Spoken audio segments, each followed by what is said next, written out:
Is that as low as you can go? Okay, thank you. Hello, is that as low as you can go? Okay, thank you. What are you doing? Calling around to get the best rate on a car loan. Why? Everyone knows Alcoa 10 is the best choice to purchase a vehicle or refinance your current loan. And with low interest rates and 90 days to your first payment, it's a no-brainer. You can even apply online and sign all the documents from the convenience of your home. Yeah, I don't know what I was thinking. Alcoa 10 Credit Union. It's so easy. Go to atfcu.com for details. Rates are dependent on credit score and equal housing lender.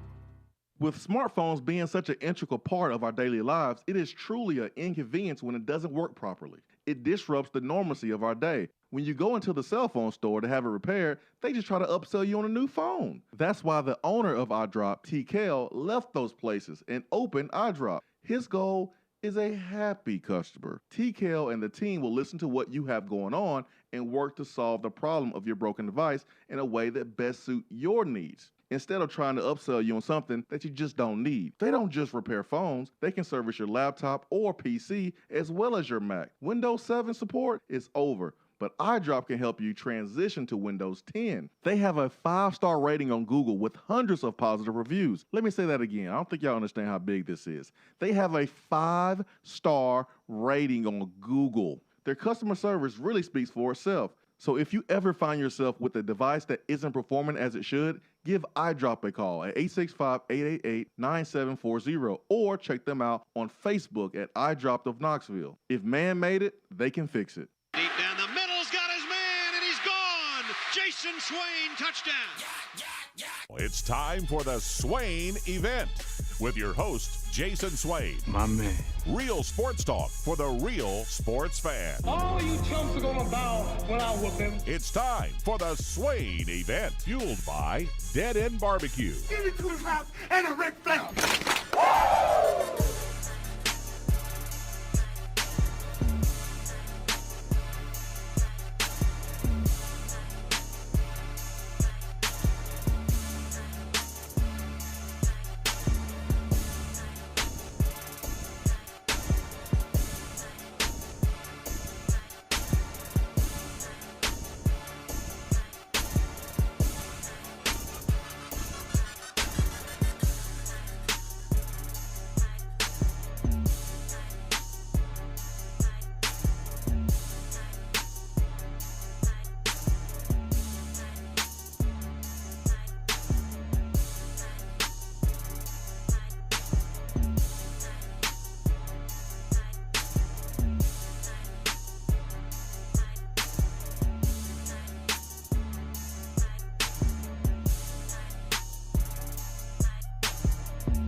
Swain Event, SwainEvent.com, fueled by Dead End Barbecue, top 100 barbecue restaurant in America. 865-255-03 is our telephone number.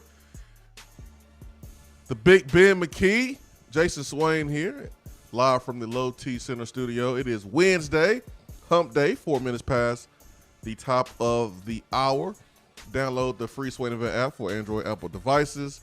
You can video stream us, Swain Event TV,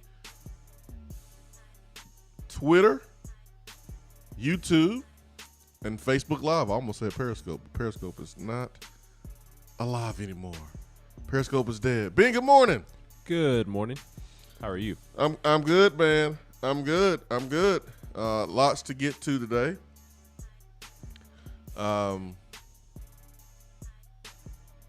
Tennessee related. I guess the biggest thing is one of the biggest things is Tennessee announced that gonna home and home. Oh no, never mind. We have a neutral site game, and we talked a little bit about this yesterday because it dropped right in the middle of the show. But we have a neutral site game that's scheduled against West Virginia in Charlotte. Also, Kavars Crouch finally announces where he's going to go, and he's going to Michigan State. Michigan State unloaded some players a couple days ago about 6 or 7 players all at once. So that gives them room to bring in a Kavaris Crouch. So former Tennessee linebacker Q Crouch is going to be a Spartan. I'm a little triggered though. I'm not gonna lie.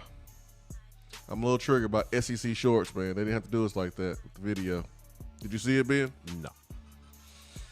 It made me mad. I ain't gonna lie. It made me mad, man. They were making fun of how Tennessee selects quarterbacks. Oh, man, I was steaming. I was ready to fight shorts. I can take him too, man. He's short. I was ready to fight. I was ready to throw hands with SEC shorts. I was ready, man. It was actually kind of funny. Was he correct? Yeah. Yeah, he was pretty spot on. But it don't matter, man. I was still mad. Tennessee and the Mountaineers. Tennessee Volunteers and the West Virginia Mountaineers will open the 2028 season in the Dukes Mayo Classic from Charlotte's Bank of America Stadium. Now listen, it's 7:07 on a Wednesday, 2021. I'm not going to get too upset about a game that's scheduled 7 years out. But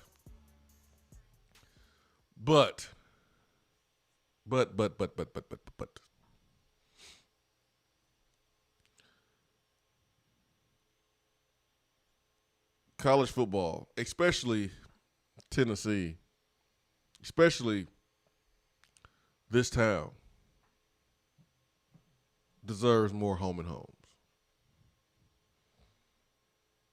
Do I understand why neutral site games are being scheduled?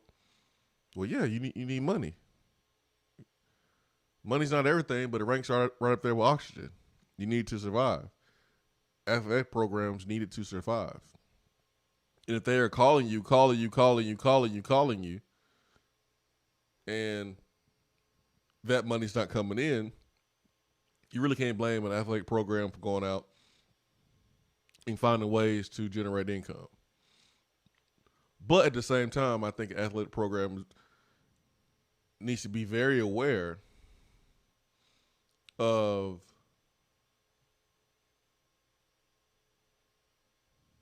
the businesses right here in Knoxville, Tennessee. Because every time you take a home game away, you're hurting them. And I understand when Dave Hart was here, Tennessee was getting killed on taxes and things like that when it came to home games. Don't have to really worry about that with neutral site games. That was the reason for the 2014 game, and that was discussed. That was talked about, along with how recruiting was going to be big. We're doing it for recruiting. Nashville, you had the billboard to Nashville. Like, listen, if you got to schedule a neutral site game in Nashville to recruit, something is wrong. If you have to schedule a neutral site game in Charlotte to recruit, something is wrong. They make these things called TVs, iPads, even on your phone, you can watch a game there. It was an excuse. It was a cover. It was a cover. You want an example of a cover, Ben? Yes.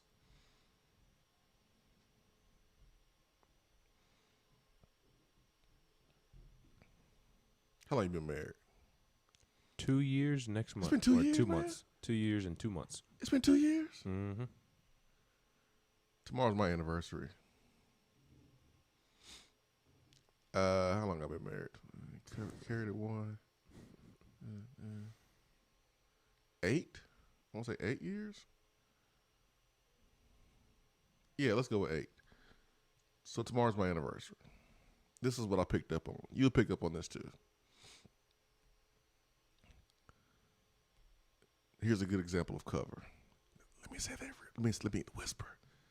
Because the kids and the wife is still home. They can't hear this. So when my wifey wants something, for instance, ice cream last night, she'll be like, hey, don't you got to go to the store to get the kids some lunch meat for school? Yeah, I do. Well, while you at it, give me some ice cream too. Wait a minute now. That's called a cover. That's what AD's Dave Hart especially did when he was here. Listen, if you need money, just say you need money. There's nothing wrong with needing money. Everyone needs money. But you have to understand kind of where the fan base is right now. And I'm okay with a neutral site game every once in a while. But I can't do it every single year. I can't do it every other year. It has to be like once in a while. Yeah, I'm not a fan of the neutral site games. It's just a money grab. That's all it is. The university, and it's not a Tennessee problem. It is a college football problem. All college football teams are enamored with the neutral site game because of the money that it can bring in from that particular neutral site game. But I hope that we continue to see them go away, and I say continue to see them go away because I do think we've seen a decline in teams accepting neutral site games over the last 2 to 3 years, whereas when Butch was at Tennessee, it felt like everybody was doing neutral site games because it was the cool thing to do. Okay, what new? What is Alabama doing? Sure, yeah. I mean, what new venue can we play in this year? That's what it seemed like schools were trying to do. Lambeau Field, Bristol Motor Speedway, the new Mercedes-Benz Stadium. You name the venue, teams are trying to play in that venue. Yankee Stadium, Fenway, Wrigley. I think there was a game at Wrigley in Chicago, if I'm not mistaken. So it feels like that has died down, and I hope it continues to die off. I don't even want the occasional neutral site game. I don't care about playing in Charlotte. I apologize to my folks in Charlotte who are listening. Charlotte is a very nice town. That's not what I'm getting at. It's beautiful.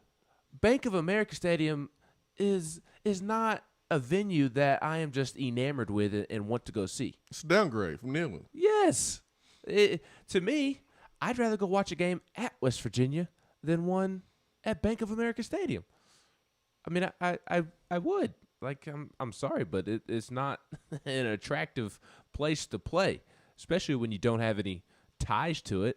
I'd rather go play in Nissan Stadium or whatever the Titan Stadium is called now. I think it's Nissan. Yeah, Nissan. So I hope it continues to decline for that reason and for what you were saying about the businesses here in Knoxville and just in college towns everywhere. It benefits them more to have more home games. So let's take care of the locals. Let's continue to give college football fans what they love and why they became a college football fan, and that is the awesome home field environments. And that's playing in Knoxville, West Virginia coming to Knoxville. That's Tennessee going to Morgantown. That's Tennessee going to Nebraska. That's Nebraska coming to Tennessee. We need more and more of that, like the good old days. It just didn't feel right, man. You know, being at the West Virginia game in 2018, it just didn't even feel like a college football game. It feels like a pro football game. Yeah, I mean, that's exactly what it felt like. There's something about going into enemy territory. Like, I think if they put Alabama, Tennessee in, I won't say Birmingham because we've done that before, and maybe somebody who was able to go see that game in Birmingham can speak to this.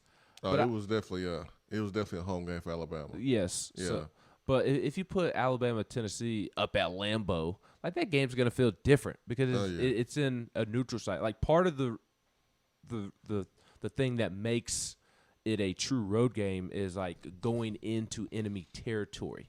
Or going into Tuscaloosa to watch Tennessee play Alabama. There's a mystique to that. There's a certain vibe to that.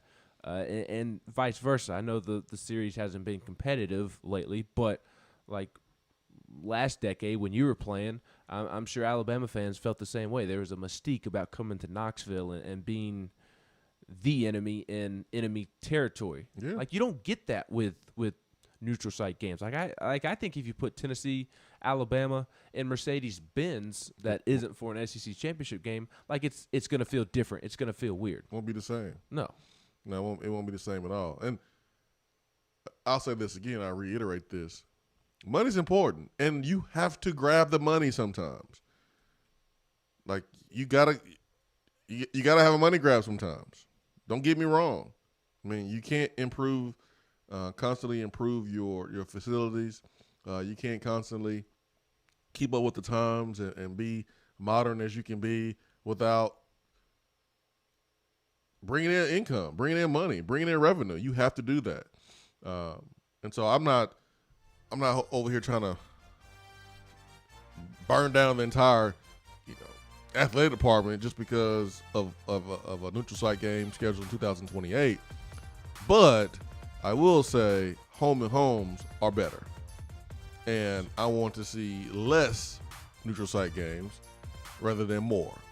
Battle Bristol, that was cool. That was really it for me. Atlanta was pretty cool against NC State. That was good. But 2012, 2016, that's good. I enjoyed 2017 against Georgia Tech in Atlanta. That was good too. That was a fun environment. It helped that the game was as close as it was and as entertaining as it was going to overtime. That helped with the atmosphere. That was the only game on college. That was the only college football game on that night too at the time. Mm-hmm. So second game in Mercedes-Benz, brand new stadium. Yeah, really nice stadium. That was cool, but like I have no desire to go watch Tennessee play in Charlotte a second time. But you'll be there though, Lord willing. I know that's right. It's a long time from now. It is a long time, man. I mean, if I was thinking about this yesterday as we were leaving, because that's when the news dropped as the outro was playing. Like, if everything goes according to plan in my life, like, I'll have kids by the time that game rolls around. Oh yeah, you'll see how it was like for me, hauling my crew down to Charlotte, up to Charlotte in 2018. Hey, Mom, Dad, you want to come watch the grandkids? No, you gotta do it by yourself. They're your kids. Not your mama kid. You take care of your own kids. No, man. Then on the way back, going over the mountains, through the mountains, and then a tire blowing out and being stranded on the side of a mountain where you can't even change the tire because of the angle. And then you find out, oh, you don't even have a spare tire in this car. So then you had to call a record service because there's no Uber around. Like, oh man, that was some fun times right there, boy. That was some fun times. And you forgot the key part of it is that you had to make it back by a particular time because you had a TV show to do. Oh, you had to do the locker room. So was cutting it close, man. Shirt was all wrinkled. Was cutting it close. Had the suit buttoned up extra tight, man. You can't see those wrinkles, man. That was crazy. So home and home. More home and homes than neutral site games. For every neutral site game, schedule 2 or 3 home and homes. Maybe even 4. Ben McKee, Jason Swain. Hour 1 is brought to you by Hiller Plumbing, Heating, Cooling, and Electrical. HappyHiller.com.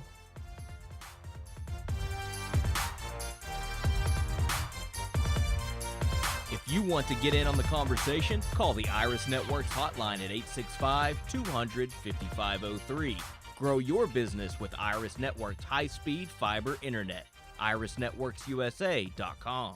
If you're coming to Knoxville and need a place to stay, do yourself a favor and book a room at Hampton Inn Paper Mill, also known as the Hampton on the Hill. This award-winning property is literally in the top 5% of all Hampton Inn properties. The GM, Stephen Lawrence, is a good old local boy who grew up in the business around Knoxville.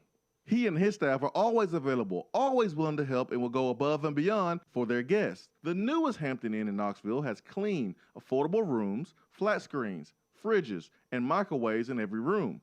Plus, breakfast is included in every rate. Not to mention, there's also a pool and fitness center on site. If it wasn't so close to amazing restaurants, bars, and shopping, you would never want to leave. At only 6 miles from campus, you're still right in where the big orange action is. Go to HamptonInn.com, search Knoxville, and book your room at the Hampton Inn Paper Mill, or call 865-693-5400. Top 100 barbecue restaurant Dead End Barbecue is a no-brainer when you are craving the smoky flavor of quality Q. Dead End makes it easy to enjoy their fantastic menu with online ordering from Chow Now for pickup, or if you don't feel like leaving the house, then have Dead End Barbecue delivered right to your door by Loco Knoxville or Bite Squad. There is no better restaurant in town to enjoy the madness of March with. Cheer on the Vols and the Lady Vols with the best barbecue around. Check them out online at deadendbbq.com. Dead End Barbecue, the search is over. When I made the move to my own studio, I was worried about this. I was worried about that. I was worried about, hey, did I get this piece of equipment? Did I get that piece of equipment? Does that sound good? Does that not sound good? One thing I didn't have to worry about, that was office furniture, because Office Furniture Outfitters met my furniture needs. With a 50,000 square foot facility, they have East Tennessee's largest selection and are the best value for new and used office furniture. Located in Knoxville, it's easy to find everything you need for your new space, including desks, file cabinets, chairs, conference tables, and more. Office Furniture Outfitters is turnkey. They came to my place, we mapped everything out that was needed, they delivered, and get this, set everything up. To learn more about what Office Furniture Outfitters can do for you, log on to ofonox.com. That's ofonox.com. JC's Tree and Landscaping Service specializes in quality tree work done at an affordable price. Trimming and removing trees are their specialty. They also offer other services like land clearing, stump grinding, crane services, and all of your basic landscaping needs for both commercial and residential. JC's will give you a free estimate and beat any written quote by a competitor to guarantee that you get the lowest price around. Don't risk your land with a fly-by-night service. JC's Tree and Landscaping is licensed and insured. Give them a call at 865-599-3799. For a replay of each day's Swain Event TV, like us on Facebook.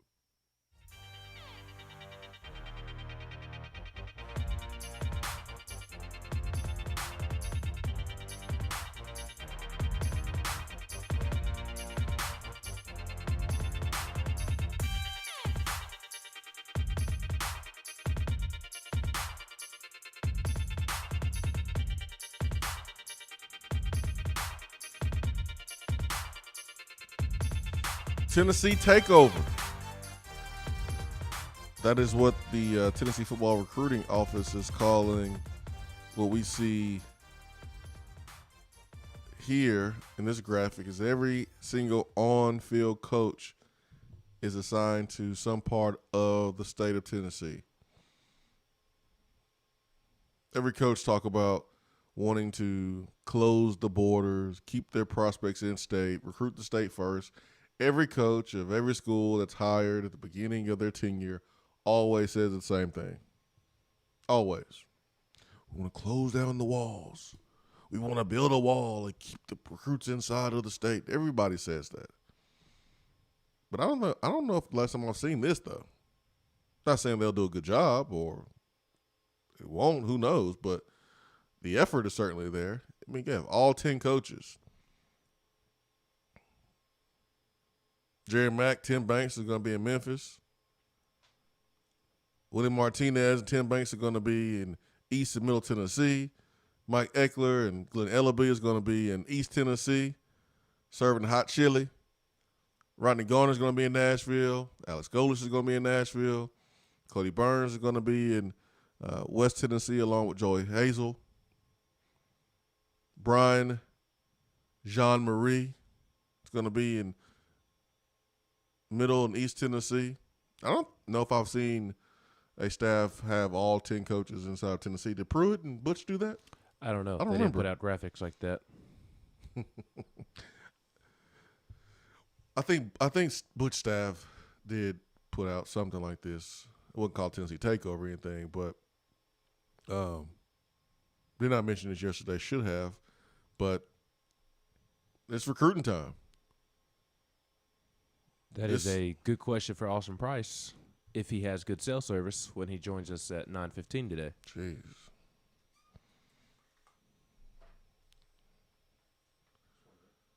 I got your QB and I'll write that down. My goodness. That cell service. After spring, What happens after spring? Summer comes.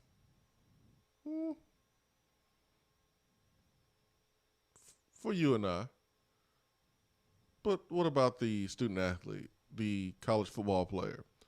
I remember Pat Washington used to always tell us there's 4 seasons of a college football athlete. You have your end season, which is obviously the fall, but you have winter. You got the winter and the spring. You got mini term, and then you have summer. Those are all like your little 4 seasons inside of a year. And winter, spring has come and gone, and now it's mini term time, which is right around the corner. Good time for the players to cram some of their hardest classes that they would have to take during the spring and the fall, but you're cramming into mini term, and you basically get a whole semester class done in 3 weeks. But here's another time for guys to go home if they want to. 3 weeks is a long time to go home. 3 weeks is a long time to go home. Let's go to the phones. Then we'll dive back in on this conversation. 865-255-03 is our telephone number to the Irish Networks hotline. Sorry, Ben, I'm not getting up. I didn't text you. Okay. We got Hub City. Hub City Vol fan, my man. Good morning. What's up, Swain? What up? What up? Man, trying to enjoy this beautiful morning over in West Tennessee. Always beautiful, man. It's always beautiful in West Tennessee. I was caught a little off guard on Twitter yesterday. I saw a tweet by Mike Eckler. These coaches get paid a lot of money, but, man, they sacrifice a lot, too. He tweeted a picture of him and his wife and said that he hadn't seen her in 2 months. And I just thought about that. I was like, man, can you imagine just being gone away from your family for 2 months? No matter the amount of money that you get paid? You left out the good part of his tweet, Hub City. Oh, that he was coming home and his chili was extra hot? Yeah. He said his chili was extra hot. The response I was trying to keep it G-rated there, Ben. Man, that's G-rated. Put the little pinto beans up, Eckler. I wouldn't know all about that. The funny part was watching the fellow coaches and players quote tweet it all day long. D-Beck with hyping them up. The players were hyping them up all day long. Yeah, coach. I see you, coach. And some folks throwing in gifs of how he's going to be walking into the football facility on Monday. He can be floating like a feather. But I was thinking about that, man. It's they got a hard job with a lot of stress and recruiting the hours that they work. But man, the sacrifice to be away from your family and your kids and all the stuff like this is pretty significant too. Yep, and no amount of money replaces that either, man. No amount of money replaces time. So there's folks that be like, well, they're getting paid enough money. They're getting paid. Still, man, there's nothing that replaces time. You can't replace it, no matter how much money you have. And so these coaches are missing precious moments while their kids are growing up. And so, yeah, man. And then COVID, too. I mean, there were some coaches that didn't – they stayed in hotels while being in the same city as their families. And everyone's made sacrifice when it came to COVID. So don't let me, tell you that it's only the coaches. Everyone has sacrificed to a certain degree when it came to COVID. But, but yeah, these coaches, man, even when it's not COVID, these coaches rarely see their families, certainly in season. And then they're about to hit the road. They're about to hit the road and be in hotels and driving hundreds and hundreds of miles to only spend a couple minutes with a prospect or be able to view a prospect. This is all part of the job. But at the end of the day, there's some little boy, some little girl that don't see their fathers that much. And that stinks. Yep, for sure. Yeah, have a great day. You too, Hub City, man. Thanks for the phone call. Really, really good point. 3 weeks in May. 3 weeks in May. Andrew's joining us from Guam again. Shout out to Andrew. I know, man. My favorite Swain Event listener this morning. Man, he's hitting us up from Guam. This football team,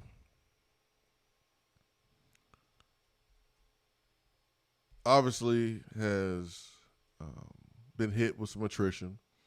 Talent and depth is going to be a question for this football program this year and a couple of years until that gets corrected. It's Tennessee. It has been corrected fairly quick in the past. This may be a little bit different. This feels a little bit different. The shape that Pruitt has left Heupel in might be the worst that a coach has left another coach in, to be honest. I mean, it's pretty rough. But we'll see.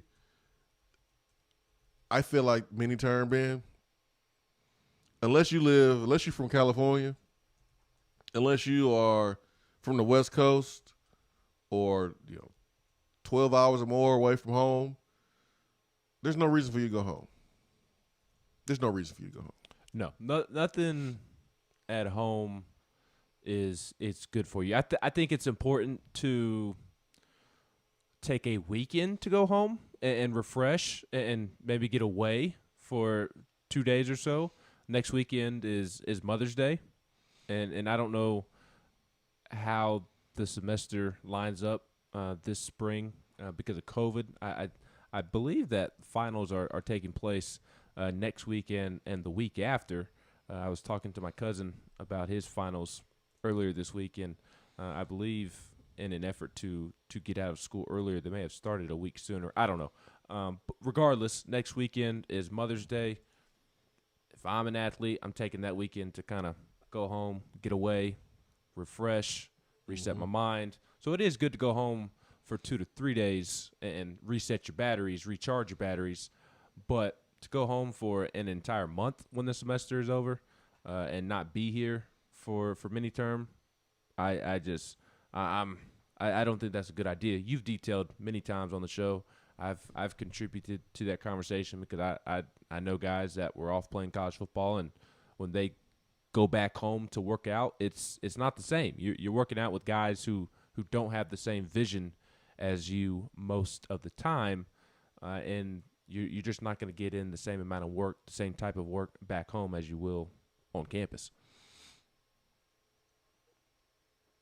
What was one of the first things this staff did that wasn't even football related when they took over? It was the dodgeball, wasn't it? You had the dodgeball. You had the leadership exercise where someone came in and had them pouring water into buckets using 2x4s and ropes. And what was that for? To build team camaraderie, team chemistry. Yeah. You know what builds team chemistry, team camaraderie? Spending time together. Mm-hmm. And you spend more time together during May, June, July than really any other time. Like, you have more idle time. More idle time. Because during the winter, you have at least 12 to 15 hours, and then you have class, and then you have workouts, and then you have practice. Fall, you got games, you got film, you got practice, and you got 12 to 15 hours, and you got study hall. Summer, you don't have these things. And this is where a lot of teams find themselves having players that get in trouble in the summer because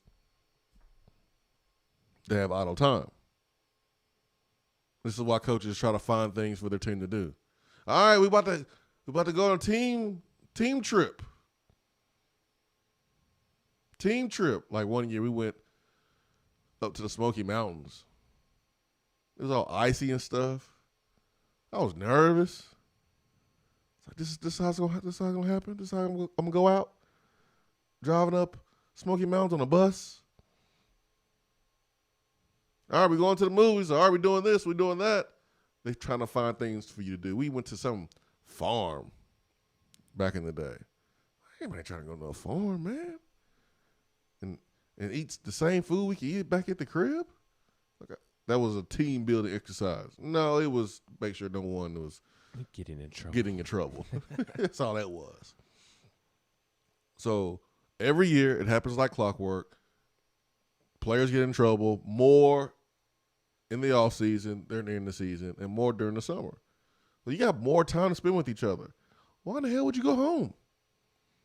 This is what this team needs really more than anything, is to be able to spend time together.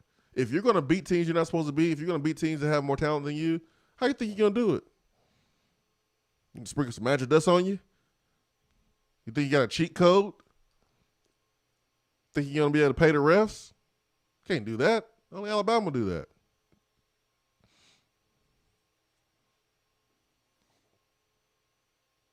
How you going to beat teams?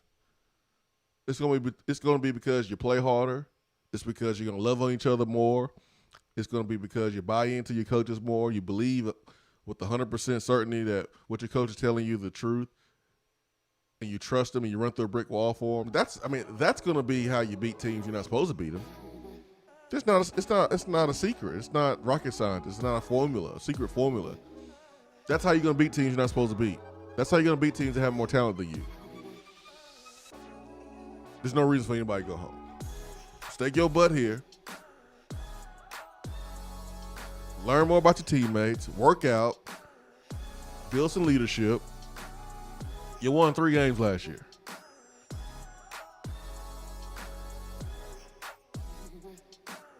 If I won 3 games last year, home will be the last place I want to go. I wouldn't want to show my face around my high school teammates and buddies and friends that went to other schools and friends who are fans of other schools. I wouldn't even want to show my face if I went 3-7 and I try to go back to Huntsville, Alabama, man.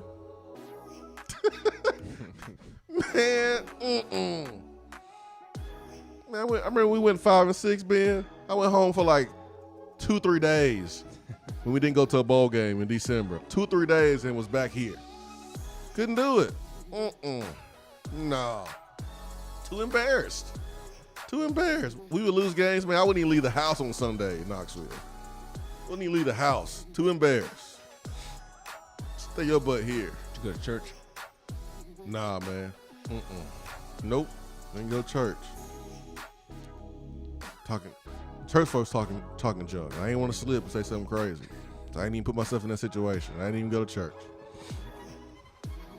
I praise him from the house. Praise him from the house. So, man, mini term is a great opportunity to spend a lot of time together, build relationships.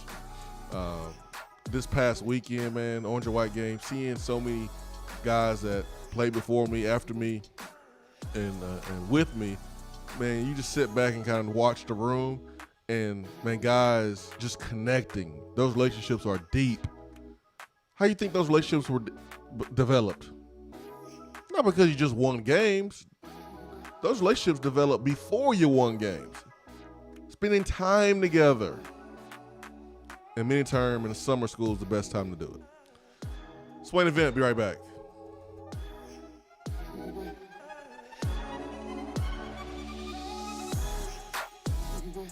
I'm Vince Moore, wide receiver, VFL 1991, and you're listening to the Swain Event. Out-of-town law firms have been swarming into East Tennessee lately. Firms from Memphis, Chattanooga, and Birmingham have stormed into the area. Wouldn't you rather do business with a local law firm? You know, a true neighbor. Marcos Garza and the pros at the Garza Law Firm are just that. They are our neighbors and friends that support local causes year-round. The Garza Law Firm works to serve you professionally on criminal matters, injuries and accident matters, and Social Security and disability filings. The Garza Law Firm is here for you at garzalaw.com. The Garza Law Firm. Let us help. Top 100 barbecue restaurant Dead End Barbecue is a no-brainer when you are craving the smoky flavor of quality Q. Dead End makes it easy to enjoy their fantastic menu with online ordering from Chow Now for pickup. Or if you don't feel like leaving the house, then have Dead End Barbecue delivered right to your door by Loco Knoxville or Bite Squad. There is no better restaurant in town to enjoy the madness of March with. Cheer on the Vols and the Lady Vols with the best barbecue around. Check them out online at deadendbbq.com. Dead End Barbecue. The search is over. We're here with Dr. Michael Carlson of Tennessee Regenerative Sports Medicine to discuss stem cell treatment and PRP. If you have orthopedic injuries such as shoulder pain, knee pain, Achilles tendonitis, or tennis elbow, you should give them a call. That's right, Jason. We specialize in regenerative non-surgical orthopedics. So we treat damaged tendons, ligaments, and joints by using ultrasound-guided injections with stem cells or PRP. And this form of treatment actually stimulates the body's own reparative process and allows for healing of the damaged tissue. So, Doc, what makes your training different than others? Well, Jason, I've been practicing in Knoxville for 26 years, and I'm certified in interventional regenerative orthopedic medicine through the American Academy of Orthopedic Medicine. So unlike the big seminars that will advertise stem cells, fly someone in for a couple hours to talk about supposed stem cells that you order off of a shelf, then they'll depart, leaving the patient wondering who will be the person injecting me and what their level of training is. At Tennessee Regenerative Sports Medicine, I'm the one doing the procedure, and we're using your own bone marrow stem cells or PRP. So in other words, it comes from you and it goes back to you. So you know exactly what you're getting and know exactly the level of training involved. Tennessee Regenerative Sports Medicine, trsportsmedicine.com. East Tennessee's leader in PRP and stem cell therapy. Guys, your health right now is more important than ever. I recommend Low T Center. That's where I get my levels checked. It all starts with the annual wellness exam where they do a comprehensive health assessment exclusively for men, making it quick and easy to take care of your health. And now they offer monitored self-inject at-home testosterone treatment. Most insurance is accepted. Go to lowtcenter.com now to book your appointment and make your health a priority. Low T Center, reinventing men's healthcare.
Around the SEC, Swain Event is fueled by Dead End Barbecue. We're live from the Low T Center studio. Hope you are having a great morning. Ben McKee, Jason Swain here.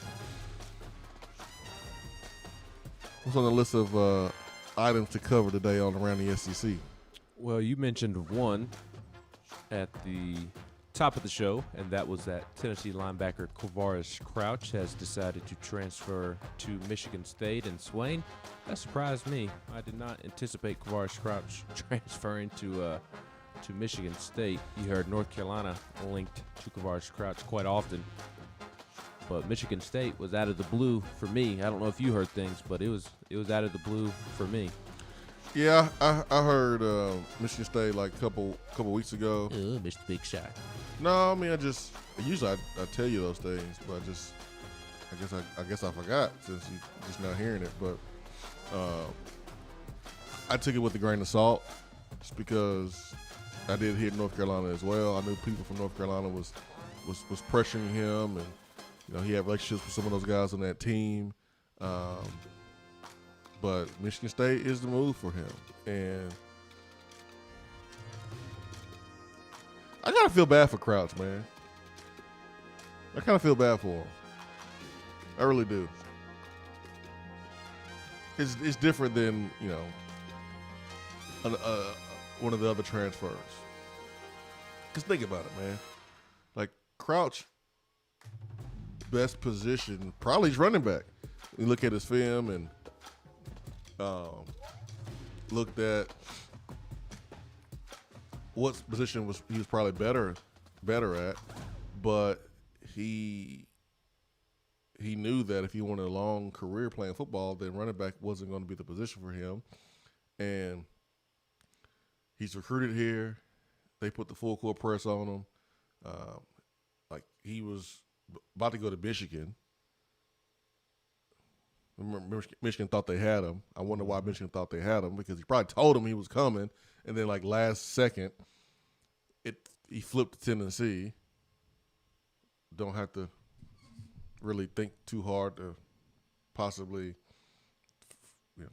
know why, considering who was recruiting him. But he comes in, he has one coach 1 minute, and then he has another coach who is 1,000% unqualified to be a linebackers coach. And I love me some Brian Niedermeyer. I appreciate like how hard he worked. Yes, he was caught and fired, but I look at Coach Pruitt, man. I look at the AD, I look at the head coach, who allowed these coaches to do that, to allow them to do it. Is Brian Niedermeyer much more different than a lot of other coaches out here? Probably not. They're probably a little bit more smarter. But why are they? Well, because they have guidance. They got a better head coach, probably better AD. So I don't necessarily hate Brian Niedermeyer or have any ill will towards Brian Niedermeyer, but he wasn't prepared to be a linebackers coach at the SEC level.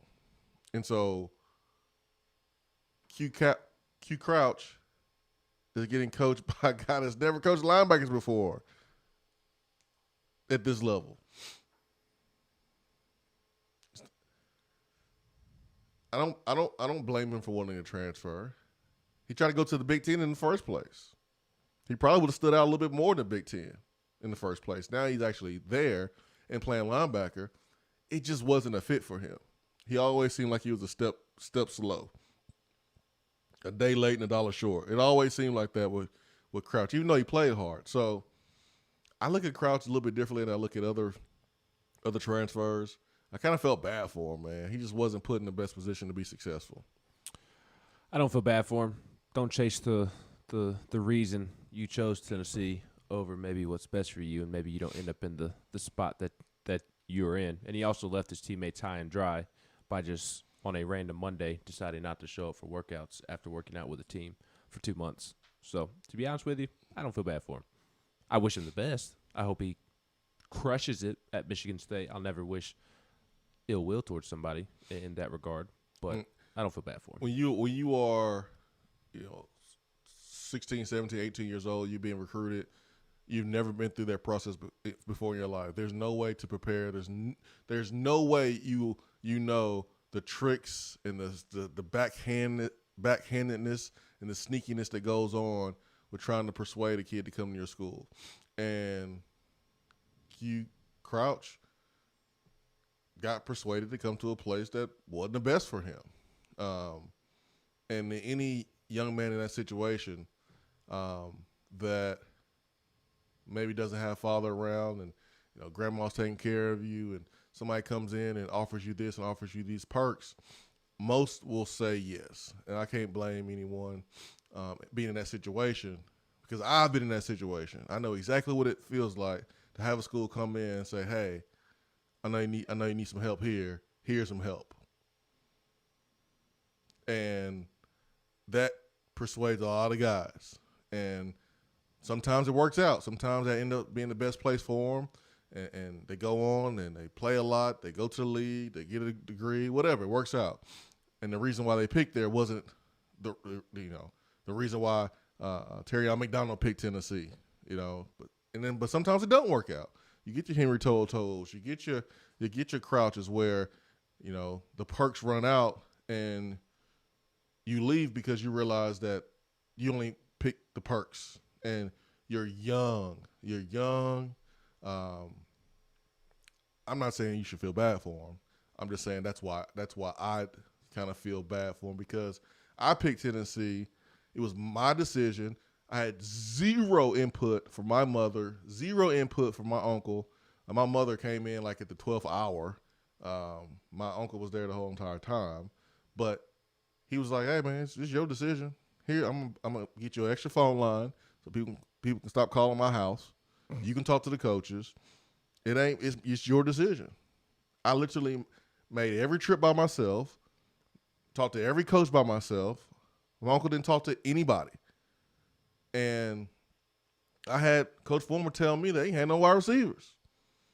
I came here, Mark Jones playing wide receiver, James Banks is playing wide receiver, and Derek Tinsley's at wide receiver. Tell us how you really feel. I'm telling you how I really feel. I'll give you an example of how sometimes, man, when you are recruited, dude, you're just told things that just ain't true. And I ain't mad or upset about it. I've never been upset about it. Never. When I walked into the meeting room for the first time, I had so much confidence in myself. I was like, whatever. Like, it never bothered me. Not one bit. Never. I'm just telling you this to, crystallize the point here about how, man, how easy it is for these young men to be told something and they believe it, and then they get to a situation and they realize, oh, this is not what I was sold on. When you don't have a TK Senior, you don't have an Aaron Hayden. Try that stuff with Aaron Hayden. Try that stuff in the Hayden household. He got a son that's playing college football, and he's played college football. Come in and try that razzle-dazzle with Aaron Hayden. He kicked out like Jazzy Jeff. He'll be able to pick up Nick Saban real easy. Right out the front door. Aaron Hayden's been through it before. Todd Kelly's been through it before if he had another son. But you take a guy like Q Crouch, who I want to say his grandmother was raising him, and this is the first time going through that situation or recruiting. They're easy. There's an SEC coach that I've been told loves recruiting kids without a father figure. Because he comes in, he's like, we're gonna be your father I'm gonna be like your father away from home. We're gonna provide that stability. And here's a bag. And it gets mom, grandma every single time. Every single time. Hook, line, and sinker. He loves to recruit players without father figures. So, yeah, I kind of feel bad for Crouch on that. But, I'm not a big fan of you, leaving your teammates high and dry. But at the end of the day, you got to do what's best for you. It's your career.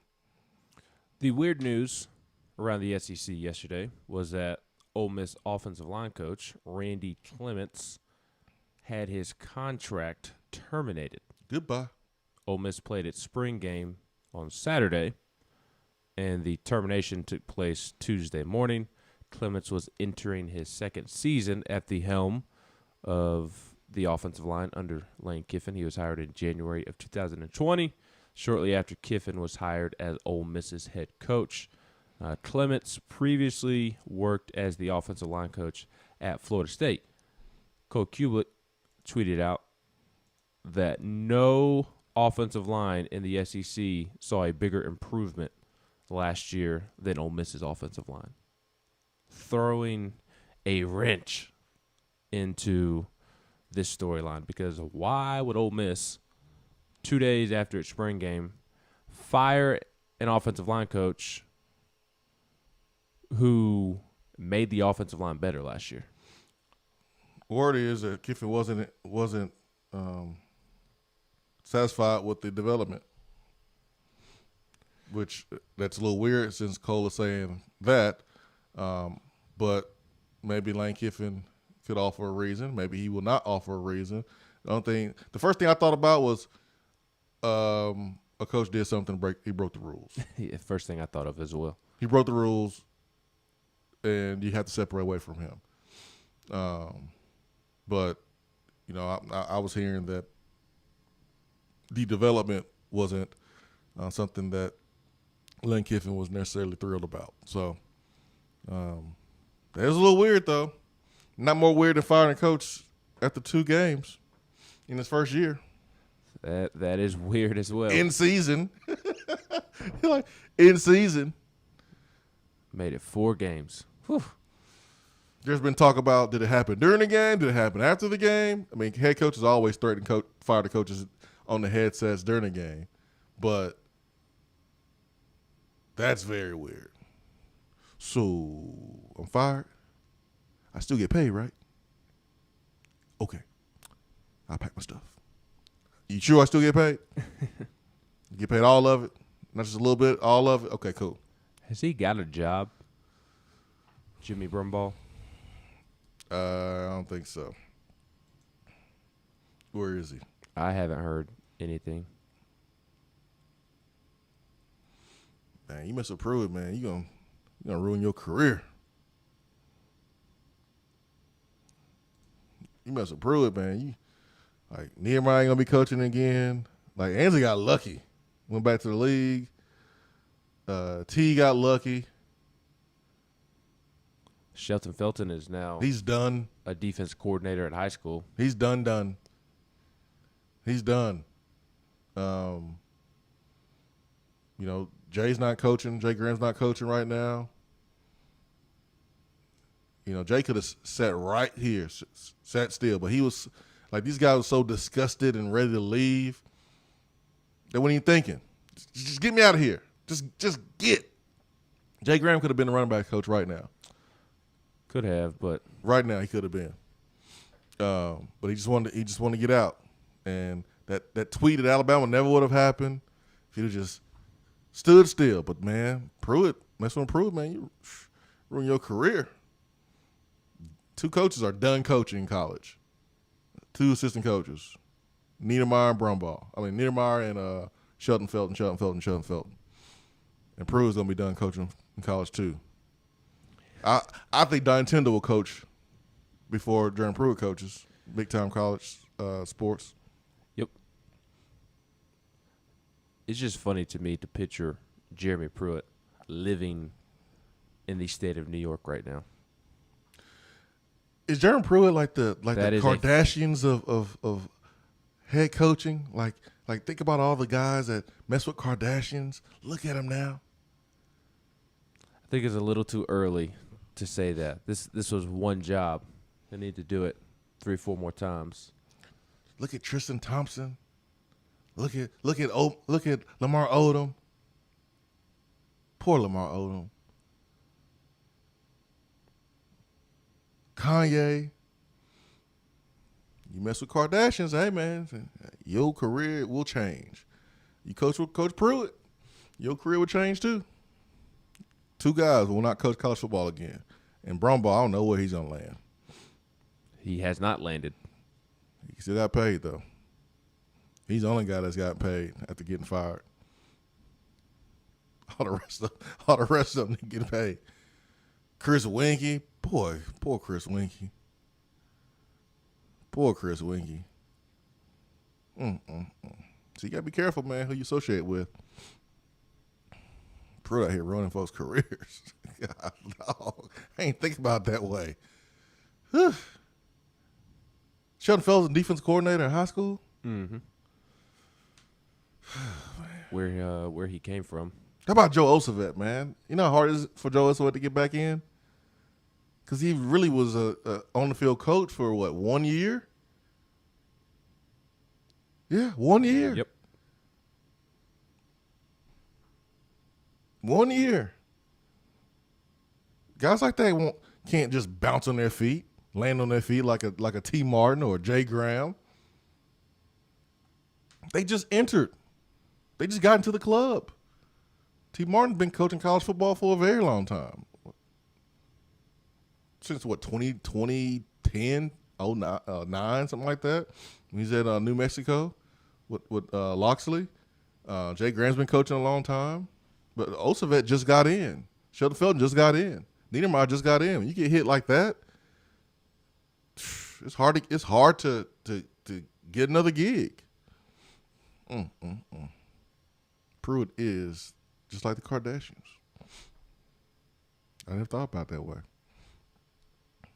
You don't want to go there, do you, Ben? Nope. No thanks. I'm good. I'm Gucci.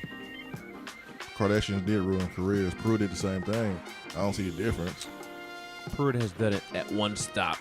Gonna need a couple more stops. And here's the other thing. He won't have another stop as a head coach. Unless it's at Hoover. That's true.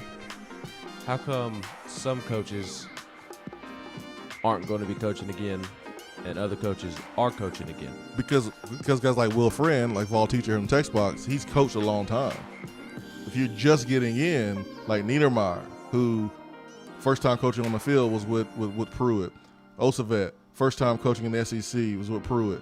Shelton Felton, first time coaching in the SEC was with Pruitt. Those guys gonna have a big time trouble getting back in. Hour 2 coming up. Can't call in? Don't feel bad. You can talk to the guys on the text box. It's part of the free Swain Event app.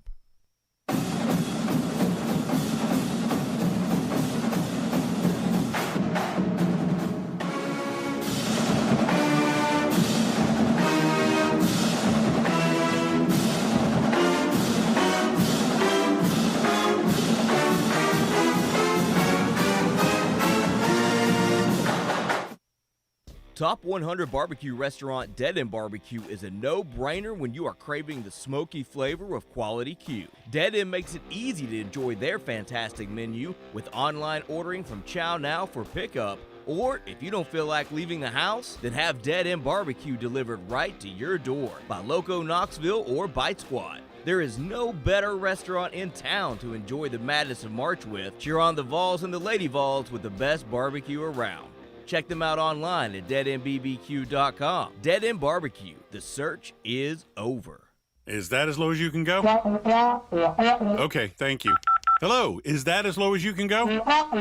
Okay, thank you. What are you doing? Calling around to get the best rate on a car loan. Why? Everyone knows Alcoa 10 is the best choice to purchase a vehicle or refinance your current loan. And with low interest rates and 90 days to your first payment, it's a no-brainer. You can even apply online and sign all the documents from the convenience of your home. Yeah, I don't know what I was thinking. Alcoa 10 Credit Union. It's so easy. Go to atfcu.com for details. Rates are dependent on credit score and equal housing lender. When you see the happy face on our truck, you'll be smiling because you'll know that you're in love. At Hiller, we care about your family's comfort all year long. If you get caught without air conditioning this summer, we're offering a free service call with any repair. That's a free service call when we do the work on your HVAC system. Visit happyhiller.com to schedule your appointment today. Call the happy face truck today. Touchdown or turnover is backed by Alcoa 10 Federal Credit Union, a place where you belong.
Swain Event, SwainEvent.com, fueled by Dead End Barbecue. Our telephone number to the Irish Networks hotline, 865-255-03. Reliable, local, high-quality Business fiber internet and voice. Give them a call at 865-448-4747. That is IrisNetworksUSA.com. USAToday.com. LSU conspired to cover up reports of sexual misconduct and dating violence. A new lawsuit claims 7 women filed a federal class action lawsuit against LSU, its leadership, athletic fundraising arm, and several top administrators on Monday, alleging they conspired to cover up the women's reports of sexual misconduct and dating violence, discriminated against female students, and deprived them of their rights. The women include 3 former LSU tennis players, 2 former football recruiting office student workers, and a former student and current student. Together, they accuse the school of prioritizing its reputation and football program above the safety and welfare for creating a culture of silence when student victims were discouraged from and retaliated against for reporting Title IX offenses, according to a copy of the 124-page lawsuit obtained by the USA Today. They're seeking damages in excess of $5 million plus court cost. Touchdown turnover.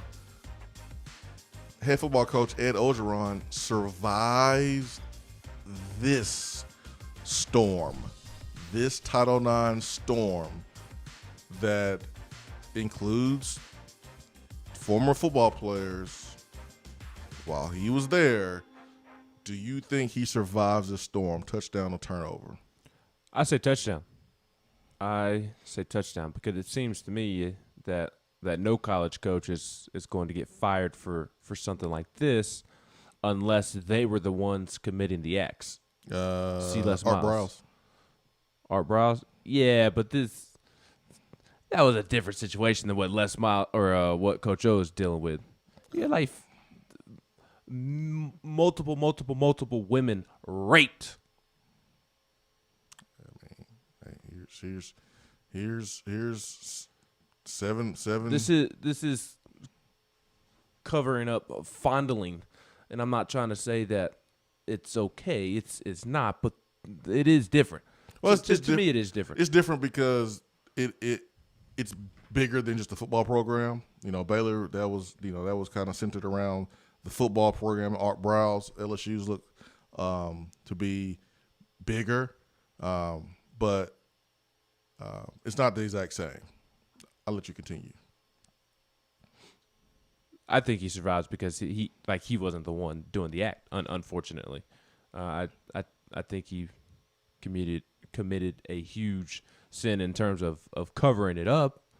That you should not be covering up these type of things that are taking place, but because of the history of college coaches don't get punished for things like this.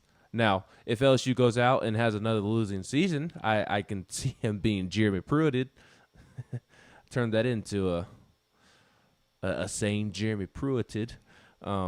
If he goes out and LSU isn't a good football team this year, then I could absolutely see LSU using this as a reason to fire him and fire him with cause. I could absolutely see that happening, but that's the only way that I see him being the scapegoat of this. College football teams, they just college athletics in general, they're willing to turn the other way in these sort of instances if you're winning. They're not if you're losing. To me, it's that simple. So I say touchdown. I think Coach O survives.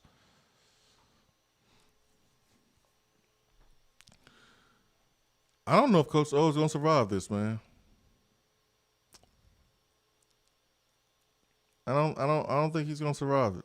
I think what you mentioned as far as his record, I think that unfortunately and sadly is going to play a part into it. But if they find out that he knew anything about what happened with Darius Geis and participated in keeping this stuff under wraps and didn't hold him accountable or dismiss him, dude, he's going to be out of there. He's going to be out of there.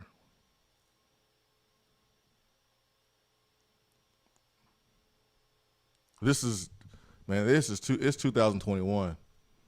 And it felt like 20 years ago when Tennessee was on the fire, and people were trying to throw in Tennessee in the Baylor same bucket, and it just wasn't.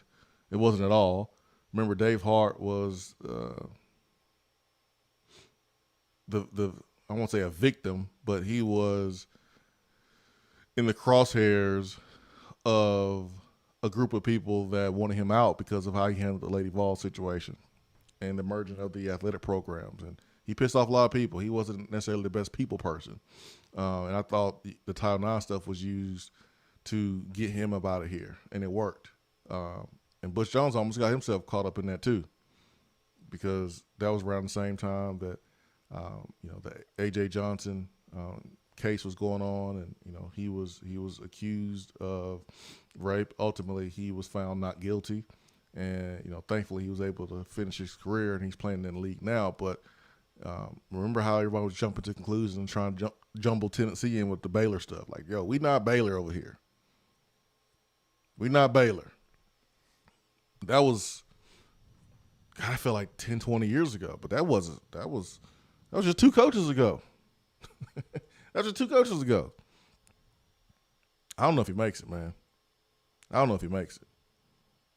Well, like I said, if he doesn't make it, it'll be because he has a losing season this year. That's sad, ain't it? And it is very sad. Just won national championship, 2 years ago? Mm-hmm. But I don't think he makes it. That's just my personal opinion. 865-255-03.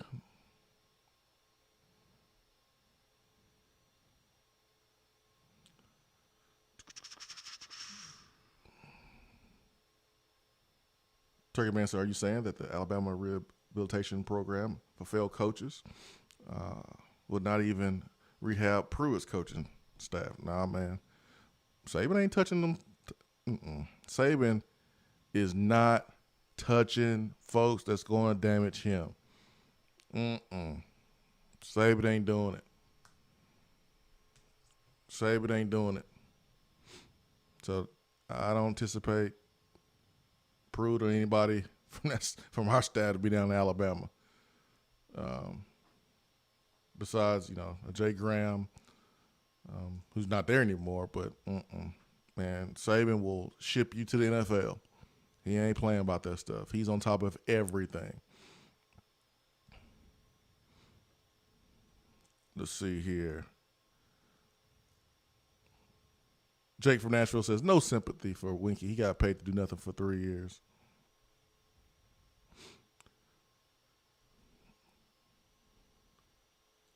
Here's my thing. And I told you this during the break, Ben. It stinks that there's a ton of coaches, assistant coaches, that either did not coach up to their capabilities or was put in a position to they got trouble, got fired. It's going to ruin their college career because of the coaches they work for. And I asked Ben during the break, does Brian Niedermeyer, does Shelton Felton, do they get caught in trouble if they were coaching at Georgia or Alabama? Well, the answer is no. The answer is no.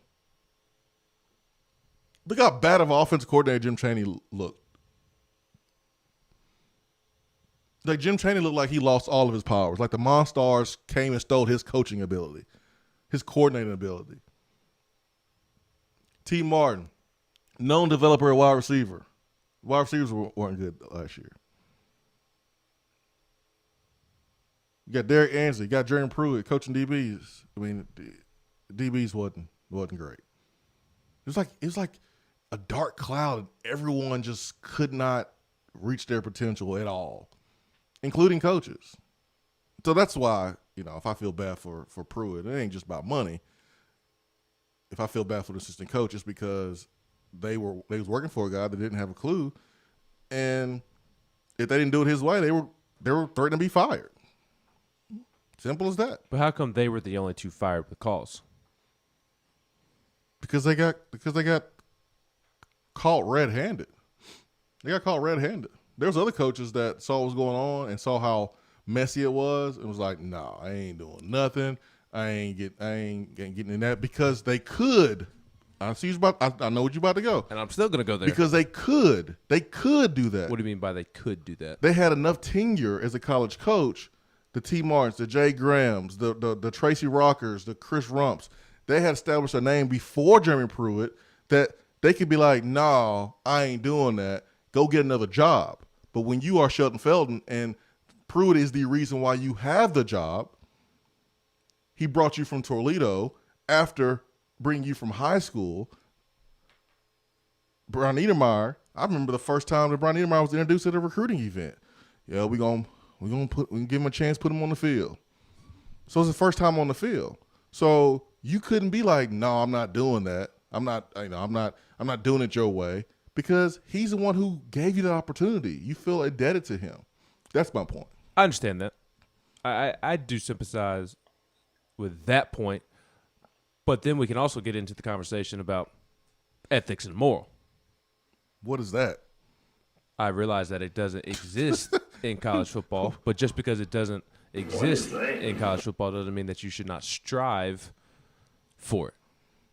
You can strive. Go find you another job. You can strive for it, but if breaking the rules means you don't have any ethical morals, I mean, no one in college football has any ethical morals. I get it, but if you asked me to do things that were unethical, I would no longer work for you.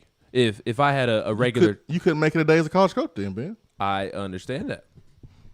I disagree with that. Actually, Not I disagree a day. with that. You cannot make SEC. You cannot make it. Okay, but Maybe you can Vanderbilt. Okay, but you can still go be a college coach somewhere. Like this is Not not an SEC. this is not even like a college football thing. This is just a life thing. Like anybody who is at a job in which their boss is asking them to do unethical things that could cost them their job the way that it costs Brian Niedermeyer and Shelton Felton, they should not continue to work there. That's a life thing. Ben, come on, man. That sounds great. Like, this sounds great. We can put it in the book, but we're talking SEC football. If you don't do it and you don't recruit at a high level, you don't get fired anyways. Your job is to recruit. When you are the assistant coach in the SEC, your job is to recruit, unless you plan on being the best offensive coordinator or the best defensive coordinator on the planet, and recruiting is something you don't really have to do as much. But if you're assistant coach in an SEC school, especially LSU, Florida, Georgia, Alabama, Texas A&M, all these schools are basically Auburn, who are recruiting the same player. It sounds good saying, I'm not going to work for a coach if he asks me to be unethical. Well, if you don't get the player, you're going to get fired. Okay, that's fine. But would you rather work at Akron or not coach college football at all? It's easy to say that hindsight after the fact, but you're thinking about, I'm in Akron, I'm making $100,000. Here I have an opportunity to make $300,000, $400,000 at Tennessee, and now that I'm here, my coach is asking me to do these things, or he's giving me the impression that I have to do these things to get this player. Either I do it and risk getting caught and fired, or if I don't do it, I get fired, and I may not be able to go back to Akron. It's hard to get jobs. There's a lot of really good coaches out here that don't have jobs because it's a good old boy system, and there's more coaches than jobs available. So yeah, it's easy to sit here and say, your morals and your character is the reason why you shouldn't break the rules. Come on, man. Like, some of the best dudes ever, best human beings are college coaches, but at the end of the day, they have to do what they have to do to get players, because players help them win and help them keep their job. So I'm pretty sure Dabo's a pretty swell, good dude, but you mean tell me that Dabo's out recruiting Alabama and Ohio State because he has more morals and character than Nick Saban and Ryan Day and Urban Meyer when Urban Meyer was at Ohio State? Come on, man. You think Dabo Swinney is forcing his assistant coaches to go out there and be sloppy with how they get the job done? No, he's not forcing them to be sloppy, but he's making them get players. And Correct. Dabo is fully aware of what's going on inside his program. And again, don't tell me that Dabo is beating out Alabama and Ohio State by following all the rules. Well, don't sit here and make me seem soft for pulling out the moral card, because there's two different ways I'm referencing going about doing it. Dabo is not doing it the sloppy way that Jeremy Pruitt was doing it. Like, I recognize that it goes on in college football. I'm not ignorant to the fact, but Dabo Swinney isn't forcing coaches who are new to the business to go out here and be sloppy in the way that Brian Niedermeyer and Shelton Felton were doing it. That's two totally different things. But Ben, if you're talking about morals and characters, it doesn't matter if it's sloppy or not. Wrong is wrong and right is right. You can be doing things, button up, and it can be foolproof and not get caught. It's still wrong. Correct. Still wrong. So if you bring up morals, it doesn't matter whether you did it right or not, or you were sloppy or not, if you got caught or not. It's wrong. You're not supposed to do it. Correct. You're not supposed to do it, right? So Jeremy Pruitt put those young coaches in a position to where they had to do whatever it took to get players, recruit, to make a name for themselves, to build their career, versus the more established assistant coaches like a Jay Graham, like a T. Martin, like a Chris Rump, like a Will Friend, who didn't feel like they were under that same pressure, that knew they can go out and get another job. Yes. And get away from Tennessee before the bomb exploded. That's what some of the guys did, and was able to survive after the bomb exploded. It's a reason why those guys were able to survive, and it's a reason why Niedermeyer won't coach college football again. It's a reason why Joe Ossovet is going to have a problem coaching college football again, and there's a reason, or big time college football again. It's a reason why Shelton Felton is coaching high school. Those three guys were young in their career. That's my point. I understand that. Yeah, that's my point. I'm saying that if you're Niedermeyer or Shelton Felton or a Joe Ossovet, who may be a little bit older, or he just doesn't have the same experience as a Jay Graham, T. Martin, so on and so forth, are you willing to sacrifice the rest of your career for one man? That's what I'm saying. At that time, yeah. Well, I hope it was worth it, because you're never coaching college football again. Yeah, it's more worth it, I would imagine, for Shelton Felton. Like, even though it's Akron and it may not be the $300,000-$400,000 coaching job, would you rather coach at Akron or be a defense coordinator at a high school in Georgia? Easy, but it's easy to say that now in hindsight. That's all. But you know the potential consequences. Like, you know that everybody does it. Correct, but you all are doing it differently. You all are being over the top, asking to get caught. Like, you are risking your career more than the other people who are doing the same thing, because you are being sloppy in the way that you are going about doing it. Okay, but you're making this. You're expecting Joe Ossovet, Niedermeyer, and Shelton Felton to say, in the middle of everything going on, this is wrong, I'm going to step down and go find me another job. When how you know they're going to be able to get another job? It is wrong that Brian Niedermeyer, or Jeremy Pruitt, is preying on the younger coaches to do the dirty work, because the older coaches won't do it because they know that they'll be risking their career if they did do it. Yeah, so that is wrong. Like, and if I'm Brian Niedermeyer or Shelton Felton, that ticks me off, and I'm going to go try to find a different job. They did. Because again, working at Akron is better than being a defensive coordinator at high school. Hey, it's a reason why he couldn't find another job, because Pruitt made him. So when a coach makes you, you can't just go out and get another job until you prove that you're more than just Pruitt's young pup. And Niedermeyer never did that. Shelton Felton never did that. Ossovet never did that. It's why they couldn't get out. Ossovet interviewed with Central Florida. He tried to get out. Brian Niedermeyer had talked to several schools. He never left for a reason. All right, we'll take a break. Swain Event, fueled by Dead End Barbecue.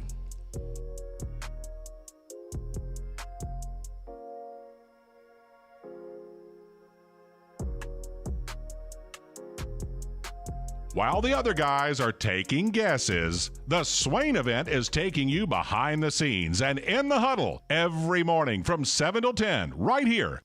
Out-of-town law firms have been swarming into East Tennessee lately. Firms from Memphis, Chattanooga, and Birmingham have stormed into the area. Wouldn't you rather do business with a local law firm? You know, a true neighbor. Marcos Garza and the pros at the Garza Law Firm are just that. They are our neighbors and friends that support local causes year-round. The Garza Law Firm works to serve you professionally on criminal matters, injuries and accident matters, and Social Security and disability filings. The Garza Law Firm is here for you at garzalaw.com. The Garza Law Firm. Let us help. When I made the move to my own studio, I was worried about this. I was worried about that. I was worried about, hey, did I get this piece of equipment? Did I get that piece of equipment? Does that sound good? Does that not sound good? One thing I didn't have to worry about, that was office furniture, because Office Furniture Outfitters met my furniture needs. With a 50,000 square foot facility, they have East Tennessee's largest selection and are the best value for new and used office furniture. Located in Knoxville, it's easy to find everything you need for your new space, including desks, file cabinets, chairs, conference tables, and more. Office Furniture Outfitters is turnkey. They came to my place, we mapped everything out that was needed, they delivered, and get this, set everything up. To learn more about what Office Furniture Outfitters can do for you, log on to ofonox.com. That's ofonox.com. We're here with Dr. Michael Carlson of Tennessee Regenerative Sports Medicine to discuss stem cell treatment and PRP. If you have orthopedic injuries such as shoulder pain, knee pain, Achilles tendonitis, or tennis elbow, you should give them a call. That's right, Jason. We specialize in regenerative non-surgical orthopedics. So we treat damaged tendons, ligaments, and joints by using ultrasound-guided injections with stem cells or PRP. And this form of treatment actually stimulates the body's own reparative process and allows for healing of the damaged tissue. So, Doc, what makes your training different than others? Well, Jason, I've been practicing in Knoxville for 26 years, and I'm certified in interventional regenerative orthopedic medicine through the American Academy of Orthopedic Medicine. So unlike the big seminars that will advertise stem cells, fly someone in for a couple hours to talk about supposed stem cells that you order off of a shelf, then they'll depart, leaving the patient wondering who will be the person injecting me and what their level of training is. At Tennessee Regenerative Sports Medicine, I'm the one doing the procedure, and we're using your own bone marrow stem cells or PRP. So in other words, it comes from you and it goes back to you. So you know exactly what you're getting and know exactly the level of training involved. Tennessee Regenerative Sports Medicine, trsportsmedicine.com. East Tennessee's leader in PRP and stem cell therapy. It's a new season, which means it's time to rep your team in new ways with gear from Game Time Sidekicks. Rep the Vols with every sip with a new tie-dye tumbler or bottle. They also have a new NFL Players Association product line, so you can support your favorite VFL on Sundays. Want to put your own flair on a tumbler? Game Time Sidekicks has you covered with options to add your own text or even a monogram on the back of your favorite team tumbler. To check out everything that Game Time Sidekicks has to offer, go to GameTimeSidekicks.com. Carry your team with Game Time Sidekicks. You don't have to take an L just because you can't listen to the Swain Event live. You can catch up on the podcast posted daily on the app, online, and on iTunes.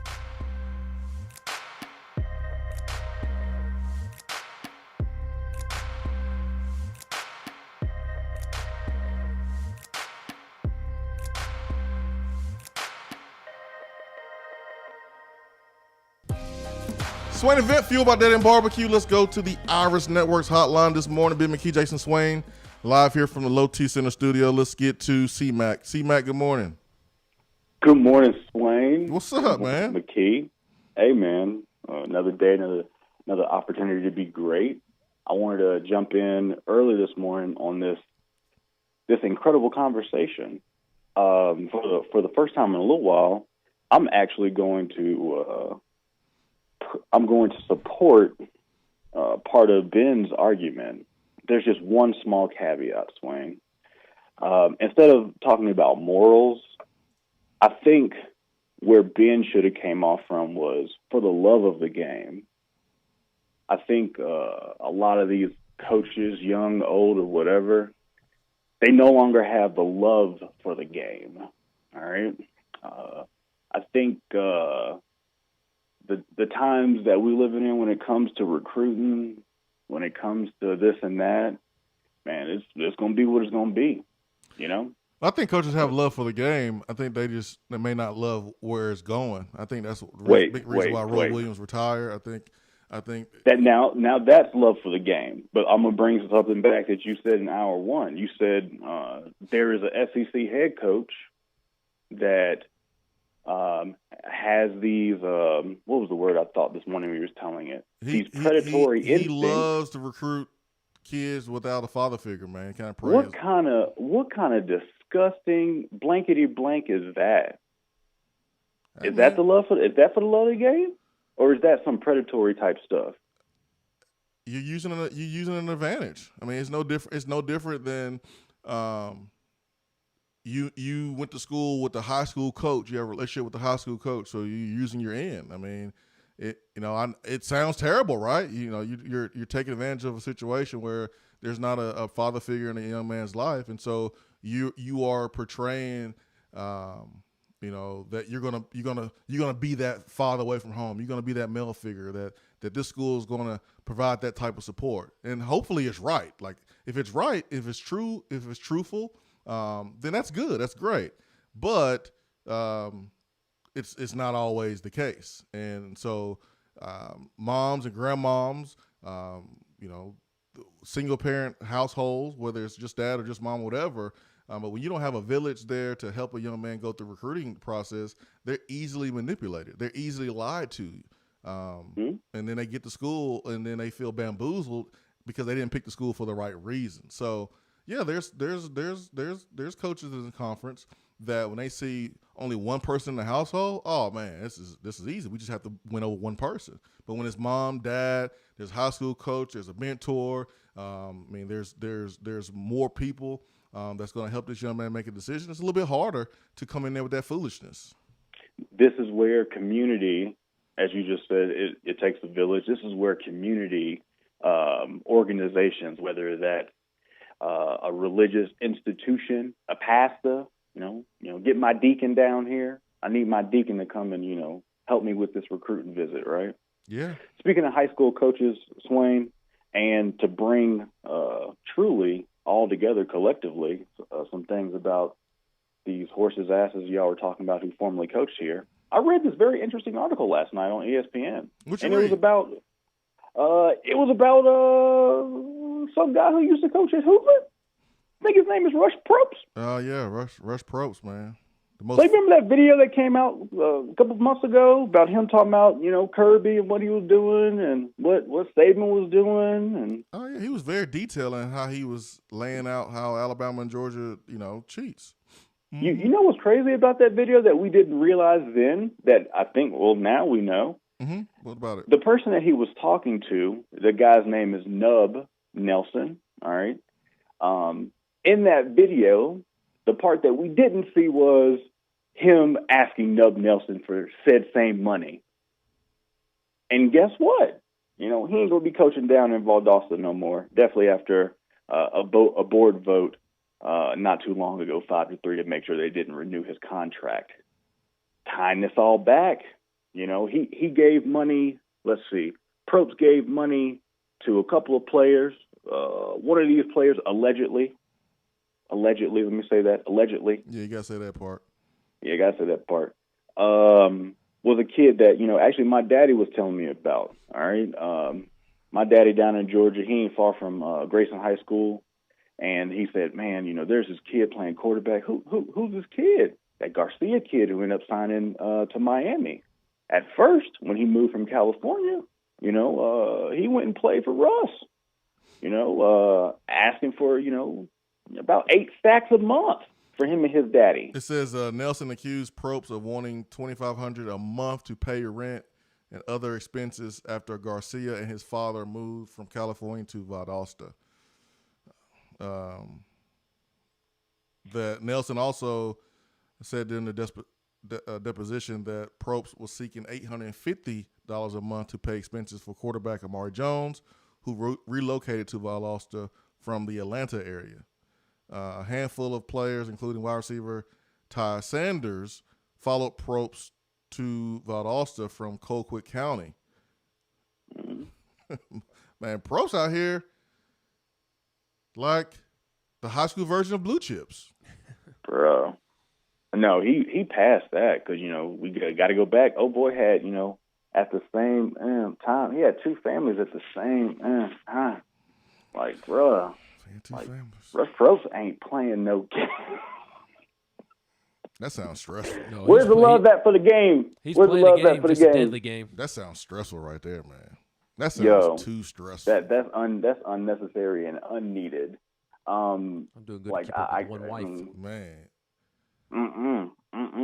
I ain't trying to ever be married, let alone have 2 wives. Hey, Mary. Cindy. Claudette. Sally, Karen. And you got kids on top of it. Kids. All right, Junior. Tommy, the third. Sarah. Which one is you? Which one is you? That's too much, man. We I bet Rush Probst didn't even need a play sheet, man. I bet he had all his plays in his head because he got good memory. He was like George Kors on the sideline. George Kors never had a play sheet. Never. He kept all the plays in his mind. He was that smart. I bet Rush Probst never needed a play sheet, man. This dude had 2 families. Of course he know how to remember things. Remember people's names. You know the ultimate moral of this story? Don't have 2 families. Well, that too, because that's wrong. Going back to, moral Ben, that is wrong. All right. That's definitely wrong. No, but the moral of this story is stop snitching. Stop snitching. Okay?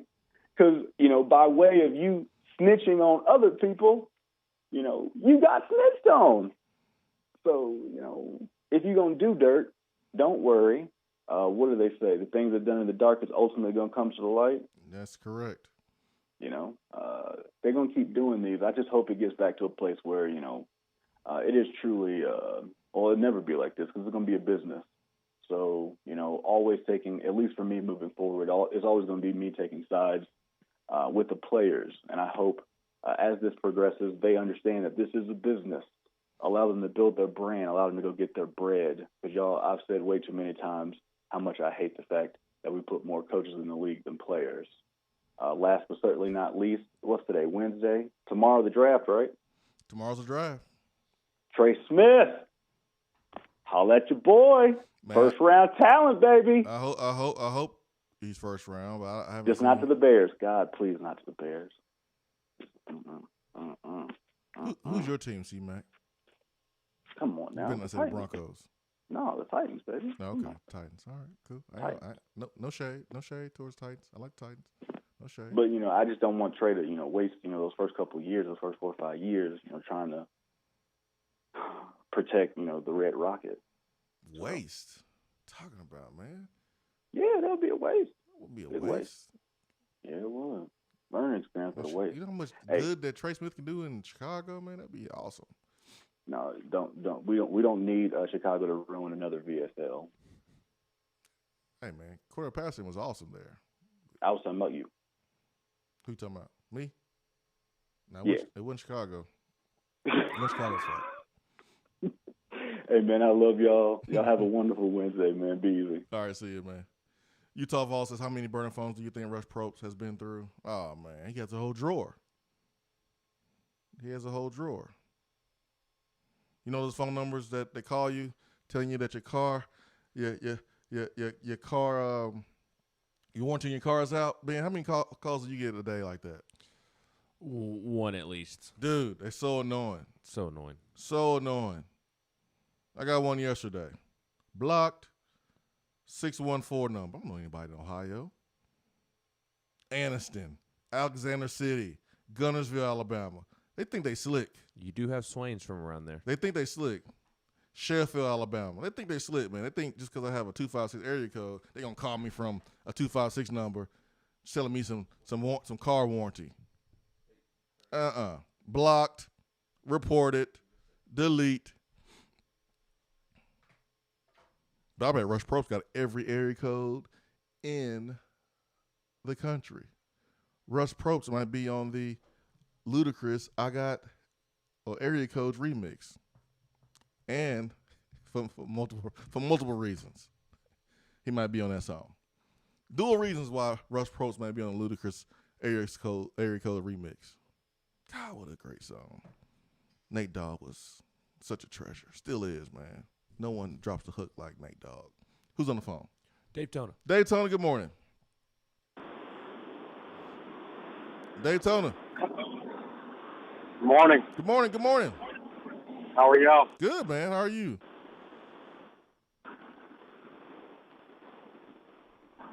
Can you hear me? Yeah, man. We can hear you.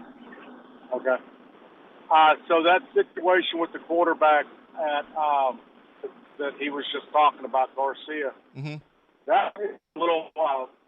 It goes a lot deeper than that, and I think this family should get a little negativity too. The kid transferred from California, okay, and there is a rule in the state of Florida, something about having one parent in another state, and you playing in another state. You can't have, like, the mom can't stay in California and the dad live in Georgia, and you play in Georgia. So that mom and dad actually got divorced in order for him to be able to go to Georgia to play there. Yeah, it says that they were Randy and Yvonne were legally separated to meet the GHSA transfer requirements. Yeah, isn't that crazy? That's crazy, man. That is crazy. And you move across the country, and then you have to get legally divorced just to put your kid in a position where you think he needs to be to play at the next level, where you really don't have to do that. There's so many great schools around the country. And guess what? If you're good, they're going to find you anyways. They're going to come and find you. Well, and Just I don't transfer even to think it IMG. was the case. Huh? I don't think it's a case that that's where he needed to be. Garcia's school wasn't playing due to COVID. Well, they thought that's where he needed to be. There's other ways to go about it. He didn't have to go to Georgia. Oh yeah, you're right. You're right. I mean, there's other places he could have went to not have to.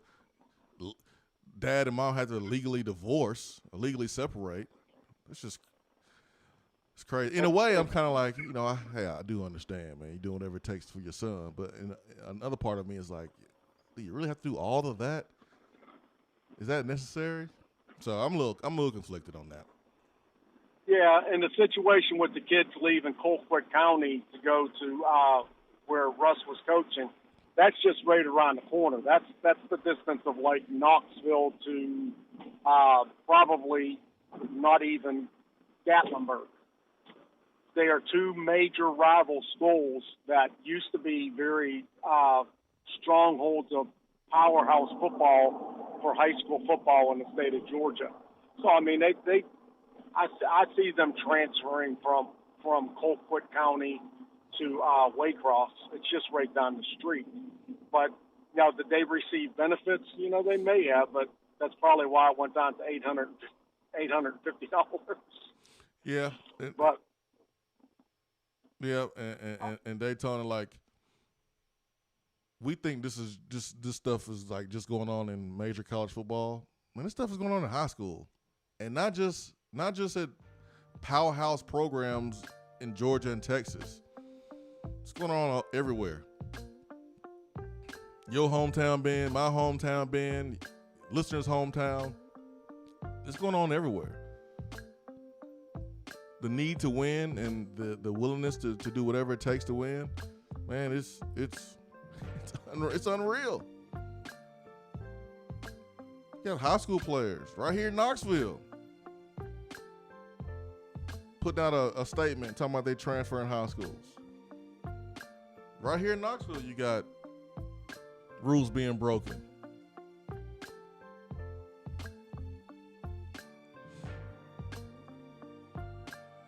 Football now is not the football that you were used to seeing years and years ago. These things didn't go on, man. Where you grew up is where you went to high school. You didn't have to go buy some apartment somewhere else just to be able to say you lived in this town or lived in this part of town and go to the high school. It's different. But can I fault a parent for caring that much about their kid's education and putting their kid in the best position to be successful that they're willing to do that? I mean, part of me is like, hey, man, kudos, parent. But the stuff that Rush Probst was doing, I don't know about that. That's a little too far. Swain Event, be right back.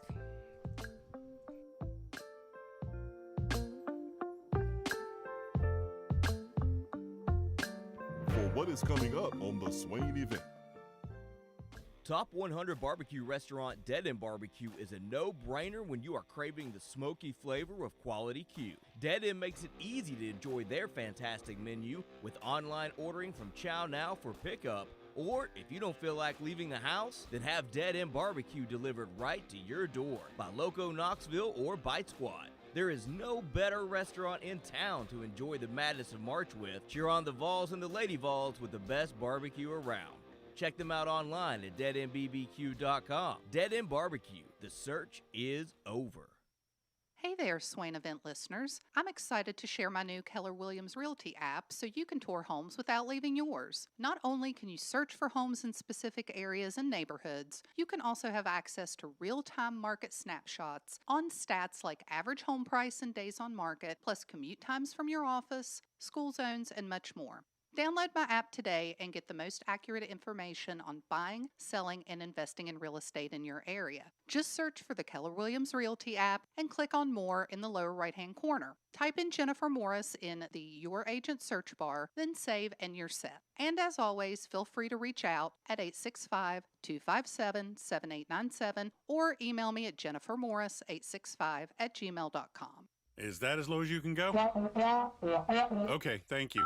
Hello, is that as low as you can go? Okay, thank you. What are you doing? Calling around to get the best rate on a car loan. Why? Everyone knows Alcoa 10 is the best choice to purchase a vehicle or refinance your current loan. And with low interest rates and 90 days to your first payment, it's a no-brainer. You can even apply online and sign all the documents from the convenience of your home. Yeah, I don't know what I was thinking. Alcoa 10 Credit Union. It's so easy. Go to atfcu.com for details. Rates are dependent on credit score and equal housing lender. More and more Tennessee businesses are switching to Iris Networks for reliable, local, high-quality, high-speed business fiber internet. Iris provides direct internet access from 10 megs to 10 gigs with no payments for 90 days. Iris also offers next-generation business phones with work-from-anywhere capability from the mobile or laptop app. With local sales, support, and service, Iris is a partner in the community. Learn more at irisnetworkusa.com or call 865-448-IRIS. Iris Networks, a Tennessee business connecting Tennessee businesses. There are articles and news stories that you read about the things that people do. And when you're reading those and you start to shake your head, you start to scratch your head a little bit. You get confused. You don't understand why. You start to ask questions.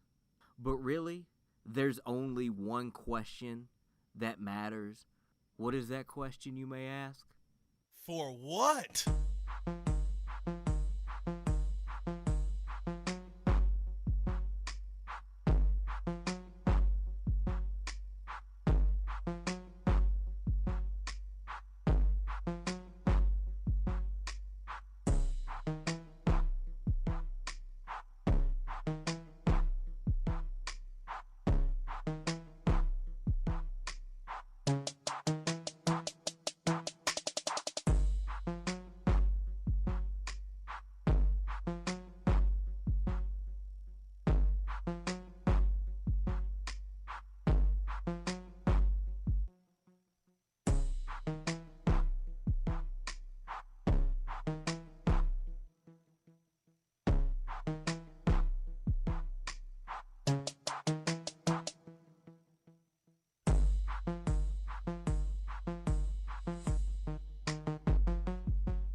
Swain Event fueled by Dead End Barbecue. Our telephone number is 865-250-503.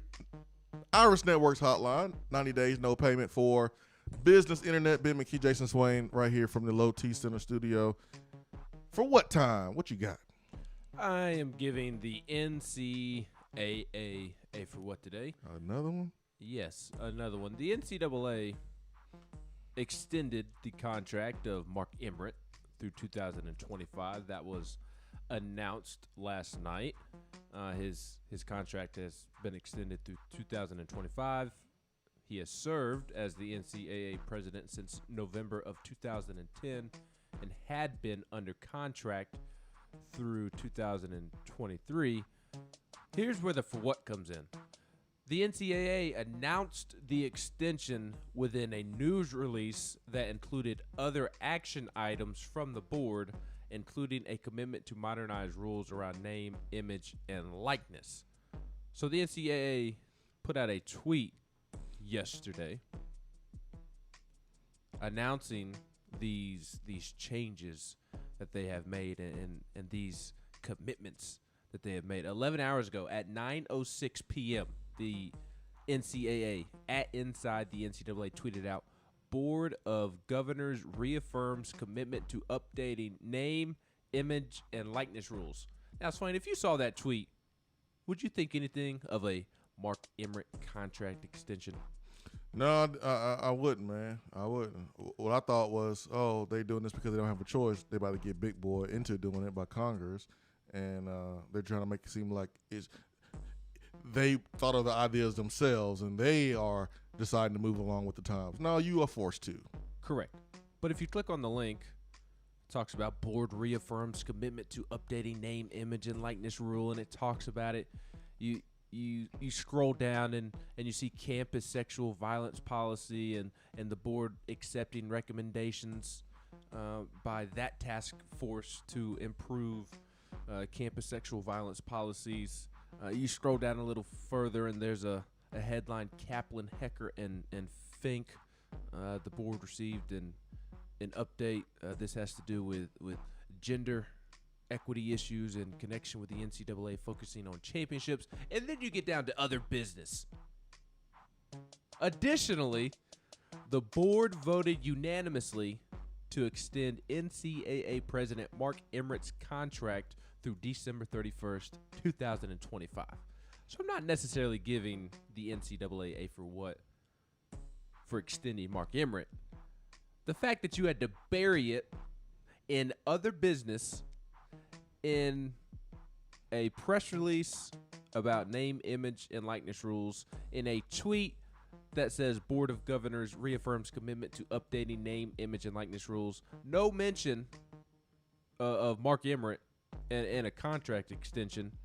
The fact that you had to do all that, they're not slick, to announce that Mark Emmert received a contract extension tells you everything you need to know about the NCAA and Mark Emmert getting a contract extension. I thought he was going to LSU for a hot minute, but no, man, they're going to extend him, and I didn't think he would survive. I mean, I guess they felt like anyone else in that position will be criticized too, so you might as well just ride out with Mark Emmert. But yeah, man, extending the contract of the president of the NCAA is something that deserves to be at the top of the story, not buried in the middle or at the bottom, and it was done that way for a reason. Yep, correct. So, and the point that you just made was an excellent point about why Mark Emmert is getting a contract extension. It doesn't matter who is at the head of the table for the NCAA. They are going to get criticized. They are going to get mocked. They are going to be a laughingstock, however you want to describe it. They are going to be the one that everybody throws stones at. And they're holding on by a thread. Threads. So why not continue to allow Mark Emmert to be the poster boy of the NCAA? Yeah. To I kind of feel bad for Mark Emmert in a way. You feel bad for Mark Emmert? Not in the sense that he's getting paid a bunch of money, but like his job is just to be the punching bag. He's going down with the ship, man. There's no reason to bring in someone new to steer a ship that is on its way down. You might as well roll with the captain that's been there the whole entire time, because the ship is going down, man. But if the ship was going down, wouldn't you want to try to save it by appointing somebody who could maybe save it? Maybe, but you can't save it. Shouldn't you at least try to save it? I don't see how you are. I mean, I agree, but if you're the NCAA, you shouldn't have that thinking. If you're the NCAA, you should try to save the sinking ship. And Mark Emmert is not that. So just a legendary press release gets my for what today. Wedged that one sentence way on down the list. They're not slick. Oh, I thought that was funny. Yeah, they're not slick at all. So Brent Hubbs of VolQuest sat down with Danny White, or had a conversation with Danny White. about his first 100 days on the job. And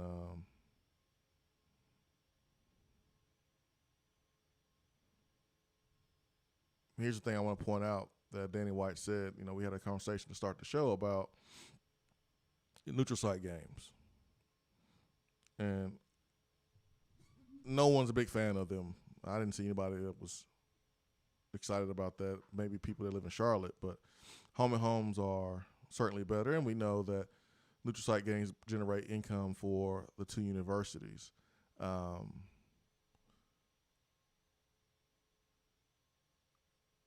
Hubs asked him about the financial situation in Tennessee being a surprise. Tennessee's total revenue ranks 16th nationally, according to the most recent reports, which puts Tennessee right at 8th in the SEC of revenue generated. That's pretty dang remarkable considering, where football has been, and football is the cash cow. It also felt like one of those recruiting ranking stats, like, oh, you're 16th in the country. Oh, that's pretty good. You're 8th in the SEC out of 14 teams. Yeah. Oh. And you're not winning. No, Yes. You're not winning. So it's pretty, I look at it as not the worst thing ever, but actually pretty good. It shows you continued commitment and loyalty from our fans that that deserve a little bit more rate of return of their investment.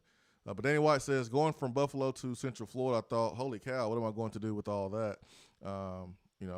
And we were broke at Central Florida. Coming here, I felt like, what are we going to do with all that money? And we are broke. I think as you move up, the budget is bigger, but there's more expenses, more challenges, and high expectations. If we want to be the best athletic department in the country, we need to resource that. I have said that my whole career, and I think fans need to understand that. The resources need to match the expectations. The resources needs to match the expectations. Strong statement. There was a time where Tennessee could have said we have the best facilities in the country or close to it. We can't say that right now. We have some work to do on the facility front in Inland Stadium and in the facilities that impact our student athletes and recruiting. If year in and year out we want to be at the top of college sports paradigm, then we should have one of the biggest budgets, and we don't right now. I think we have the best fan base. I think the opportunity is there to have one of the biggest, if not the biggest budgets in college sports. But we have to get work on monetizing that stadium and the arena to put some of the best practices we see across the country in places that candidly have biggest budgets than us and shouldn't. I appreciate Danny White being candid here. I mean, I think he's spot on.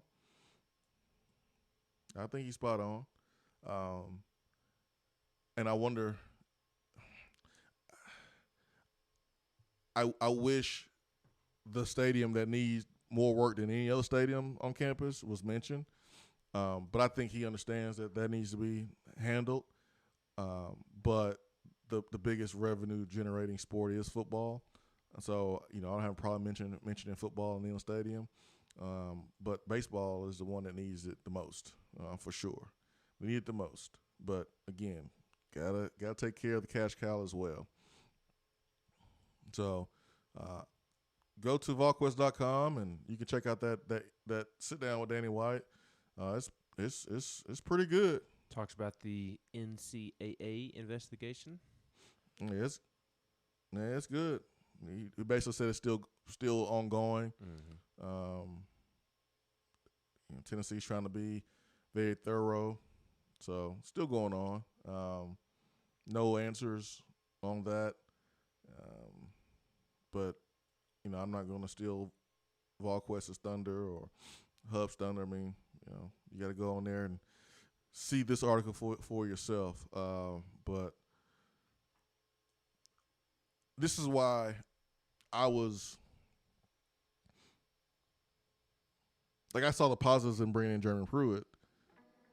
It was someone from the outside that can lay fresh eyes on the situation.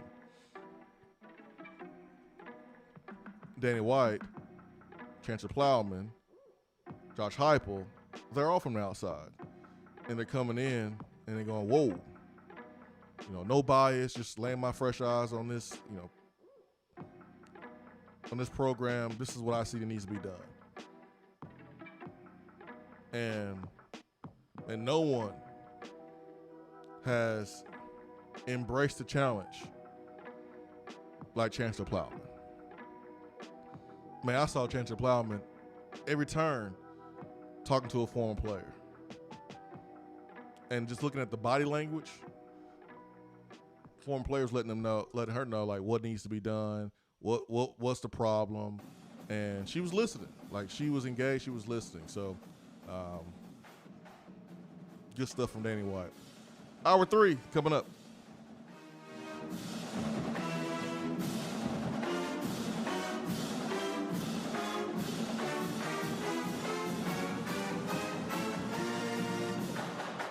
Hour 3 of the Swain Event is brought to you by the Low T Center and lowtcenter.com. Do you know your numbers? Feel like you again. Let us help. Out-of-town law firms have been swarming into East Tennessee lately. Firms from Memphis, Chattanooga, and Birmingham have stormed into the area. Wouldn't you rather do business with a local law firm? You know, a true neighbor. Marcos Garza and the pros at the Garza Law Firm are just that. They are our neighbors and friends that support local causes year-round. The Garza Law Firm works to serve you professionally on criminal matters, injuries and accident matters, and Social Security and disability filings. The Garza Law Firm is here for you at garzalaw.com. The Garza Law Firm. Let us help. Guys, your health right now is more important than ever. I recommend Low T Center. That's where I get my levels checked. It all starts with the annual wellness exam, where they do a comprehensive health assessment exclusively for men, making it quick and easy to take care of your health. And now they offer monitored self-inject at-home testosterone treatment.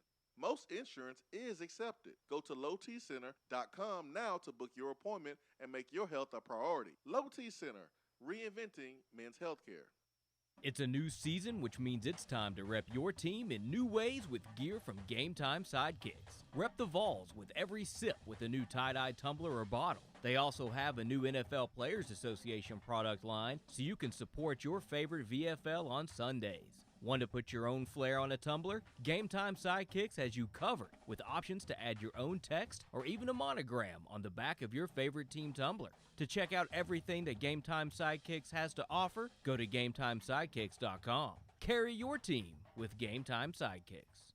Hour 3 of the Swain Event is brought to you by the Low T Center and lowtcenter.com. Do you know your numbers?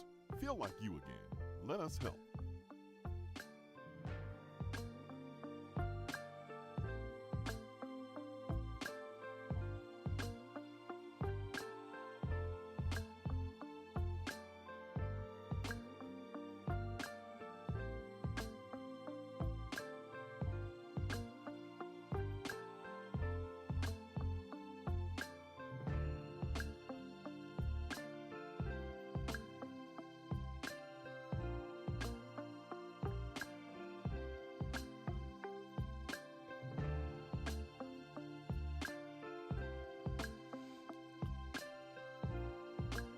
Big time news for SEC football programs, Tennessee especially, but other programs, other student athletes, and this is just SEC,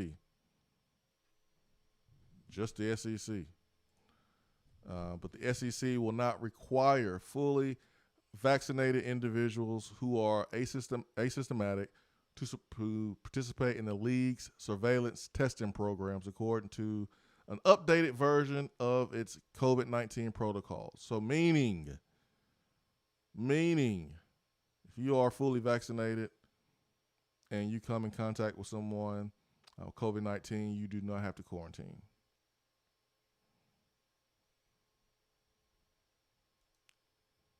I know Harrison Bailey is happy about that, man. Yes. Golly, he was such a he was a recipient of bad luck there when it came to having to quarantine. But this is good news. This is a good step forward for these athletes. And man, you can handle as a student athlete not playing because you're not practicing well, or the guys in front of you is better.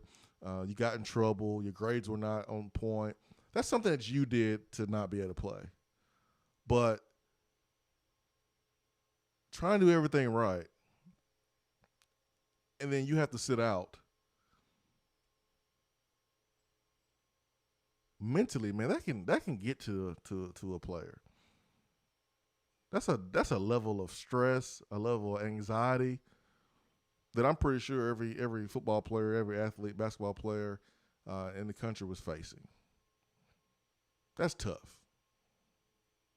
That's tough. So, fully vaccinated players, coaches do not have to quarantine if they come in contact with someone with COVID. So, SEC is the first to do this. Looks like Sun Belt yesterday has also adapted its protocol to fully vaccinated individuals. This is according to ESPN. So the SEC, once again, kind of leading the charge and everyone kind of following. Maybe Greg Sankey should be in charge of the NCAA. I don't know if that'd be bad or good for Tennessee. I don't either. I like Greg Sankey. I don't know, man.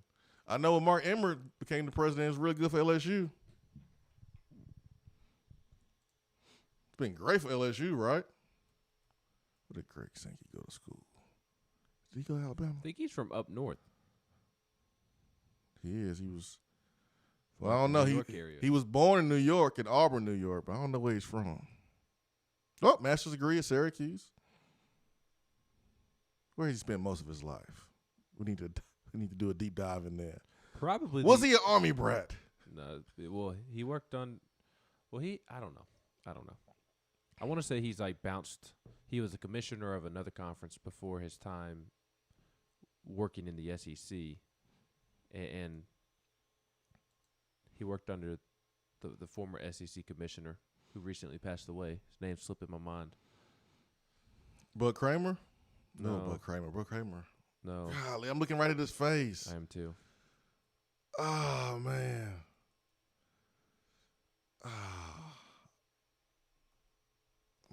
I'm looking right at his face. Yeah, I forgot. Mike Slive. Yeah, Mike Slive. There it is. I believe Sankey worked under Slive for a long time, and then was like Conference USA commissioner or something like that, and then the SEC. So he's probably now lived in the South most of his life. Yeah, I mean obviously he's in Birmingham because that's where SEC offices are. This is his 13th year working for the SEC. He was the executive associate commissioner and COO of the league office before he took over when Mike Slive retired in 2015. But he was at the Southland Conference. He was the director of compliance and academic services at Northwestern State. Oh my gosh, in Louisiana, some small school there, some town. But for the most part, yeah, man, he was up north. So yeah, he could be the commissioner of the NCAA, president of the NCAA. There's gonna be a little bit of Alabama lean though, man, because he's lived in Birmingham all these years. Yes, that just automatically gives him an Alabama lean. Yeah, man, Birmingham is Alabama country. There's Auburn fans around there. Birmingham is Alabama country. I didn't say it wasn't. Yeah. Just like Alabama, the state is Alabama country. The state is Alabama country. Poor Auburn fans. That does stink. Poor Auburn fans. Oh, Chip Payne says, y'all know that Saban is the real commissioner of the SEC. Sankey is just a person with a title. All decisions for the SEC go straight through Tuscaloosa. Oh, that's funny.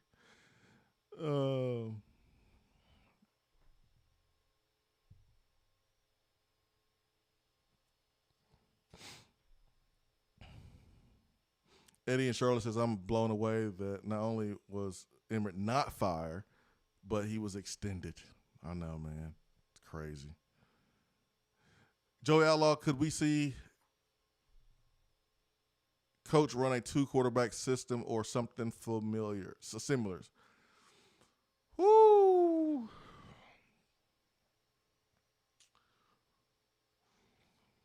By design? by design? Is that the intention? No, I don't think that's going to be the intention. I don't think the intention for this football team is to go into the season going, hey, man, we got 2 quarterbacks. We're going to rotate y'all in and out. No, man. 2004, you had 2 freshman quarterbacks that did a really good job in fall camp. No one really separated each other, so you gave them, reps during games and kind of let it play out the way it did. But I don't think Tennessee intentionally goes into this football season going, hey, man, we got 2 quarterbacks that, we're going to rotate in and out.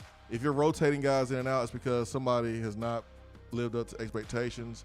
They're not playing well, and you have substituted them out. Like the past 2 seasons here at Tennessee. That has not been the plan. But because of bad play, you wind up rotating different quarterbacks in and having a 3 or 4 quarterback system. So no, Joey, I'm going to say no because that's not the intention. I think we'll get the answer to your question based on the play of the quarterbacks this fall. The play is bad starting off. I think you will see more than one quarterback, but if one is superior to everyone else and he's playing well, then I think he's going to be your guy until he gets hurt. Hour 3 continues after this. Stay with us.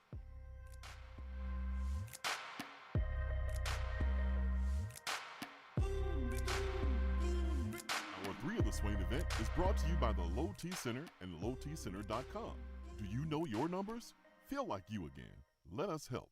If you're coming to Knoxville and need a place to stay, do yourself a favor and book a room at Hampton Inn Paper Mill, also known as the Hampton on the Hill. This award-winning property is literally in the top 5% of all Hampton Inn properties. The GM, Stephen Lawrence, is a good old local boy who grew up in the business around Knoxville. He and his staff are always available, always willing to help, and will go above and beyond for their guests. The newest Hampton Inn in Knoxville has clean, affordable rooms, flat screens, fridges, and microwaves in every room. Plus, breakfast is included in every rate. Not to mention, there's also a pool and fitness center on site. If it wasn't so close to amazing restaurants, bars, and shopping, you would never want to leave. At only 6 miles from campus, you're still right in where the big orange action is. Go to HamptonInn.com, search Knoxville, and book your room at the Hampton Inn Paper Mill or call 865-693-5400. Guys, your health right now is more important than ever. I recommend Low T Center. That's where I get my levels checked. It all starts with the annual wellness exam where they do a comprehensive health assessment exclusively for men, making it quick and easy to take care of your health. And now they offer monitored self-inject at-home testosterone treatment. Most insurance is accepted. Go to lowtcenter.com now to book your appointment and make your health a priority. Low T Center, reinventing men's healthcare.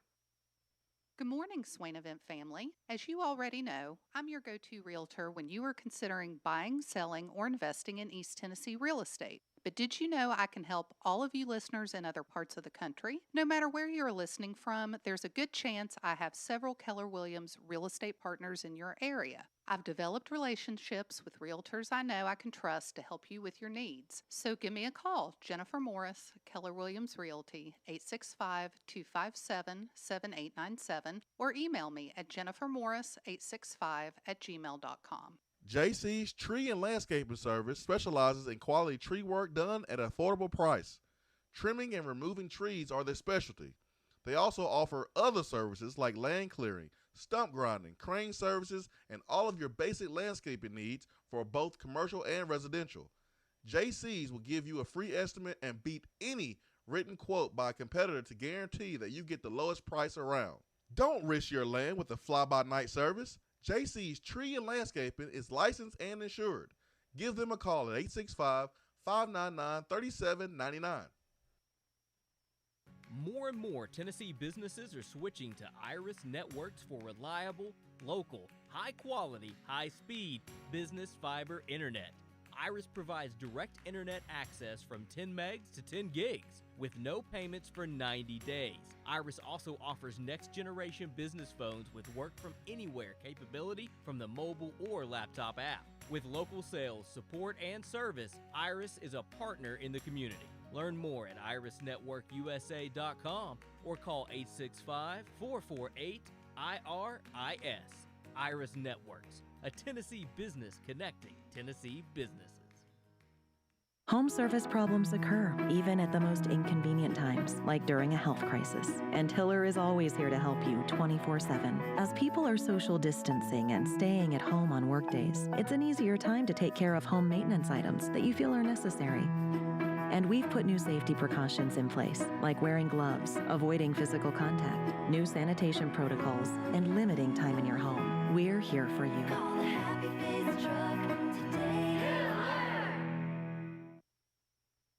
Hour 3 of the Swain Event is brought to you by the Low T Center and lowtcenter.com.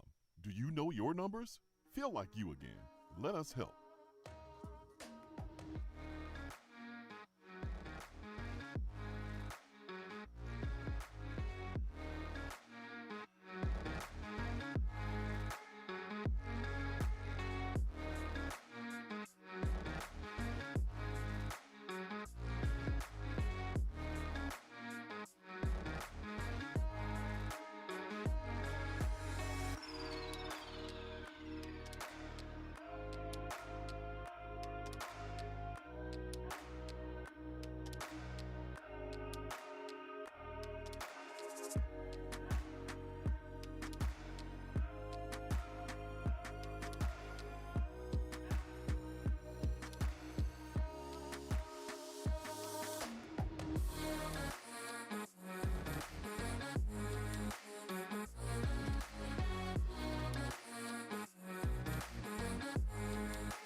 Eight 255-03. Hour 3 is powered by Low T Center and lowtcenter.com. Reinventing men's healthcare. Feel like you again. Let me check out.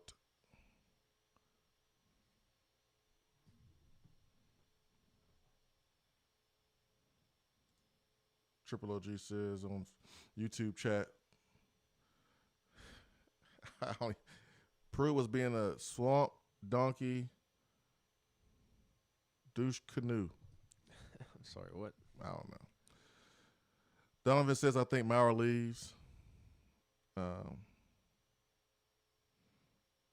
mentioned earlier that Andrew was watching the show from Guam. Appreciate you, Andrew.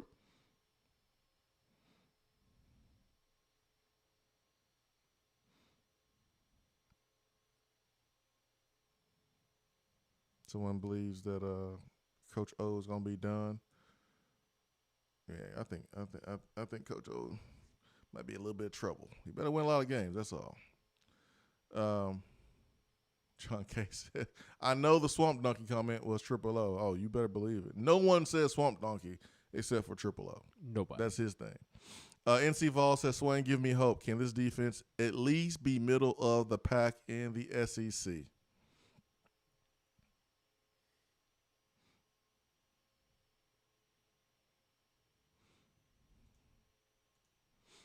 Seventh or better?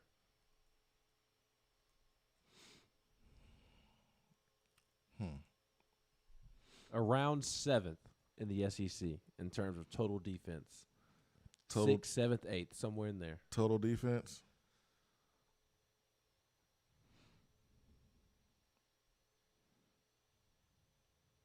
This past season, we were 7th. Gave up 30 points per game.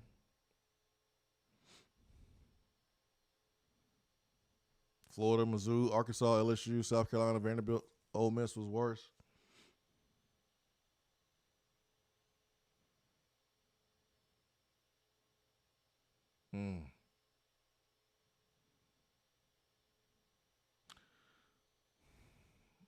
This past season we were 7th. I think we'll be between 8 and 11 this year. 8 and 11. So you think they get worse? Yeah, Ben. Negaval. Why you over there chuckling and grinning? Negaval. Can't win. Can't win. What about if Tennessee gets Jawan Mitchell from Texas? Then they'll be closer to 8 maybe than 11, but they're going to be between 8 and 11. I think Tennessee's defense get worse. You have less You have less answers at defensive line, I think, this year than you did last year. It wouldn't surprise me if Tennessee's defensive line looks a little bit different by the time fall camp rolls around. Thanks for adding value to the conversation, man, with that comment. You're welcome. Thank you for stepping out there on the limb and really saying something bold. You think the defense is going to look different, Ben? The defensive line will look different in terms of personnel come fall camp. I feel that's pretty bold. Do you disagree? Man, you really playing with fire right now, Ben. You're really playing with fire right now, man. Do you disagree? Man, you are dangerous, Ben. Do you disagree? Dangerous is your middle name. Man, wow, Ben. You living on the edge right now. Woo. Do I disagree? Yeah. No, I don't disagree. I think there's going to be some transfers at defensive line.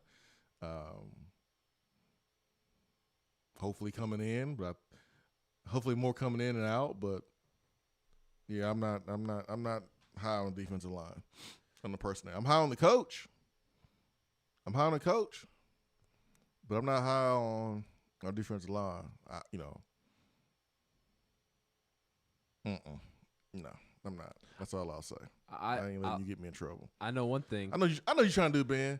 You trying to set me up for the VolQuest message boards. That's what you're trying to do. You're trying to make your job easy. You're trying to throw a lob to me, get me to say something, so that you can put it on general quarters. Please. So now you can have content to discuss with your subscribers at night. That's what you're trying to do. No, because it makes it worse for me, not better for me. I'm lumped in with you. We're in this together, big boy. What you say, I'm stuck with. Remember, I'm incapable of forming my own opinion. Whatever you tell me is what my opinion is going to be. Golly, boy. What a take. Yeah, sorry, NC Vol. I don't see Tennessee's defense being better. I would be very happy if we are in the middle of the pack. I don't think we'll be in the middle. I think we'd be in the lower third. The defensive overall defensive rankings. That's where I think we'll be. Regulator says, why would Hyper run 2-quarterback system? We don't have two guys on the roster worth starting who have polar opposite skill sets like in 2004. Regulator's right. Regulate. I mean, unless you want to say Brian Maurer and Harrison Bailey, they have polar opposite skill sets. Polar opposite characteristics as well. They're polar opposite, yes. That is an interesting dynamic. But those two won't be the two in a 2-quarterback system. Nelson says, when we get Juwan Mitchell, we will be middle of the road. They need about 3 or 4 Juwan Mitchells, unfortunately. Yeah. I'm gonna go. Let's see. 8 to 11 is what is that? I think that's 8 to 11. 14 divided by 3, carried at 1. Yeah, probably bottom third. We'll probably be bottom third defense. But everyone knows that, though. I think everyone knows that. You don't think defense coordinators that Heupel was talking to, or people that he was trying to get to come be defense coordinator, did not see that? You didn't think that played a factor in it taking so long to get a defense coordinator? Is why Tennessee probably overpaid for one? Like, come on now. You know how fast Urban Meyer came out of retirement when he saw Braxton Miller at Ohio State? I'm healed! Braxton Miller's gone. Who's the other quarterback that was drafted by the Washington football team? Terrell Pryor. Not Terrell Pryor. One recently. Terrell Pryor was drafted by the Browns, I think. Dwayne Haskins. Dwayne Haskins. Current Pittsburgh Steeler. Dwayne Haskins leave. Oh, it's time to go. It's time to go. Oh, Trevor Lawrence going to be number 1 pick. Oh, it's time for me to go coach the Jacksonville Jaguars. Like, Urban ain't slick. He ain't slick at all. But I think the personnel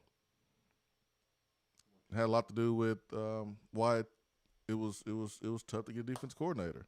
It's why Bob Shute was like, oh yeah, I'm coming to Tennessee. I can take this job and turn it into a head coaching job. Look at that talent, experience. You just brought in Jonathan Combo. Man, look at that. Oh yeah, absolutely. This will make me look really good. I can be a head coach. I think that had a lot to do with it. I made a point yesterday in the last 2 days about Joe Milton. Folks looking at the stats and making their points based on the stats. Maybe he got out of Michigan, just like Brian Jean-Marie wanted to get out of Michigan. Maybe something's going on in Michigan. Maybe something just smells wrong in Michigan. Something's in the water. Maybe something's up, man. Makes no sense. Michigan don't have to play Alabama and Georgia and Florida every single year. They've had the same coach for a while. They got all these resources. They got all this money. The only hiccup is Ohio State, and they have not been any better than they were when they had Brady Hoke. Maybe it's Harbaugh. You got coaches leaving.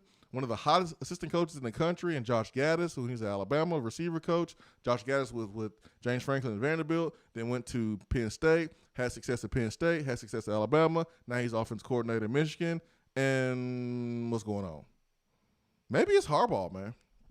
Maybe something wrong with Harbaugh. Because if I'm Brian Jean-Marie, I'm staying in Michigan if everything's all good, right? Right. Say it. Something sounds weird. Just putting the signs together, No inside information, just putting things together. 2 and 2 together. 2 and 2 equals 5. Who's that, Turkey Man? Yes. Turkey Man, good morning. Good morning, guys. How we doing? What's up, Turkey Man? How you doing, sir? I'm doing good. Doing real good. I listen to you guys, drink a cup of coffee, just listening. Most this morning, I got to thinking about something there. You remember back when Dobbs was here that one spring, instead of being out and working on the pass and throw game, as Butch used to call it, he was going to pass baseball or do something baseball. I can't remember exactly what took place, but instead of going out there and there was a 7-on-7 camp or team that you could do. You remember that? I don't remember that. No, I don't remember that either. I know Butch did not want the guys to do 7-on-7 unsupervised. Okay, I guess that's where I was trying to get at. Is 7-on-7 still available? Can they do those things now? Yeah, you can do 1-on-1, 7-on-7, routes versus air. You can do all those things in the summer. I mean, those need to be player-led, but Butch didn't want those guys to do it because he was afraid that someone was going to get hurt. No one got hurt in my 4 years at Tennessee, and I remember a player at Tennessee getting hurt during the spring, during 7-on-7, during the summer where it cost that player the season. I can't remember one player before or after me that's went through that. So that's why the throw game suffered a little bit. Yep. Mm-hmm. Now that happened, bunch, sure. didn't it? Yeah, well, it could have been better. I heard you talking about building, team unity and all those things. So what's available that they, the players can do, and as far as receivers and quarterbacks, and how would that work with all these quarterbacks we've got? Who would lead that? How would that work? Would it have to come to receivers leading it? No. Usually the leaders lead it. Usually the quarterback. You want your quarterback to lead those things. Can you see that happening? Can you see that happening right now? You see what I'm saying? We got so many in the mix. Just who exactly is the leader? If if one quarterback called it and started throwing, on volunteer, would that affect the unity? I don't know. I've never been in that situation that as far from a player. I thought maybe you might have some insight about that. Yeah, sorry, man. I don't know, and I have been a player. I don't know about this group. I don't know who is the alpha male at quarterback. That if a quarterback says, "Yo, we throwing at 4:00," is everyone coming? Is everyone following that quarterback? Because that's important. Because I had that my freshman year, my sophomore, junior year. We had multiple quarterbacks, but I mean, we just knew that you throw. So it wasn't like a quarterback led that. It was already kind of ingrained because of what Casey Clausen and T. Martin and Peyton Manning and guys before did at quarterback. It wasn't a question. We gonna throw on Tuesdays and Thursdays at 4:00. It's gonna be 7:07. We're gonna do routes versus air first, while the DBs work on their individual stuff. It's gonna be just like practice with no coaches, and then we're gonna go to one-on-ones, and then after one-on-ones, and you have fun cutting up, joking on who got jammed up, who got done in on the route. Then you go to 7-on-7, and you do that, and you have a script, and the coaches didn't have to worry about it being ran properly.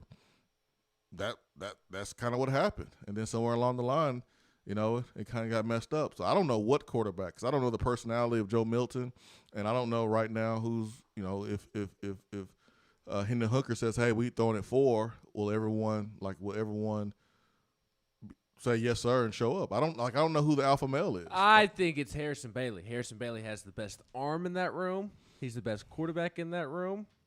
Just the absolute best. The 15 looks the best on him. Harrison Bailey, just the best, Turkey Man. You're stirring up stuff, I've been. Nope, never. Yeah, you are. I would never do that, Turkey Man. When have Yeah, I you ever? are. When have I ever instigated? You call me a pot stirrer. You out there stirring the pot. That is all. When have I ever stirred the pot? Yeah. I know that. Yeah, that sheepish grin out of the corner of your mouth. I guarantee you in class, you was the one that threw the paper wad and looked the other way. That may or may not have been me. And Turkey Man, you were right. You were right. Our research department, a.k.a. Nathaniel Rutherford, got to us. Dobbs did work out with the baseball team in 2016. I knew it had something to do with baseball instead of working on the boat game. Jesus. And because I remember Swain getting all upset about they need to be out there working this together right now, but getting that timing down. Or will look like I did look at that sketch you talked about, the SEC shorts. So disrespectful. That's sad but funny, and it's sad. Oh yeah. Well, I get out of here, guys, and pour another cup of coffee and listen to the rest of the show, and have a good day. You too, my friend. You too.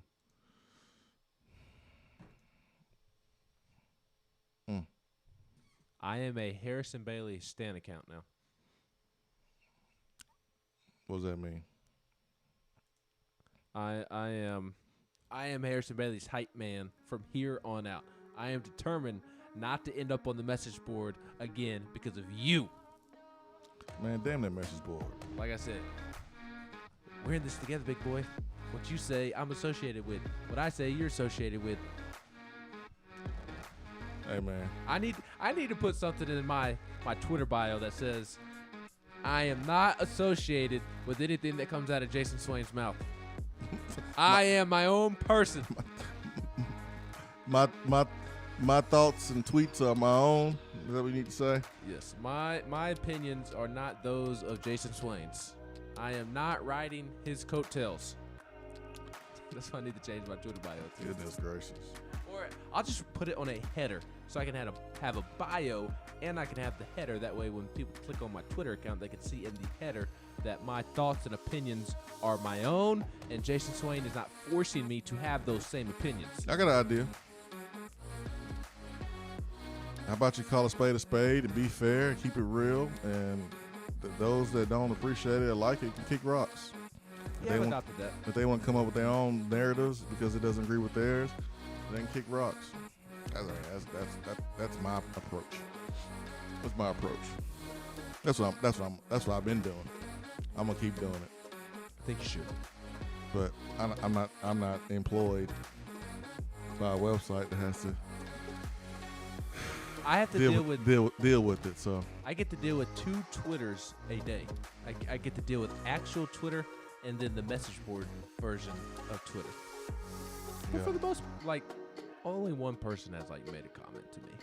I've enjoyed interacting with the good folks on the general's quarters. a lot of value in message boards, man. A lot of news have been broken. A lot of coaches have not known what was going on, but people on the message boards have, and that's what has set the alarm off for coaches sometimes, this message board. So there's value, don't get me wrong, but there also is zero accountability because someone hides behind a name and just says whatever they want to say and has no responsibility at all.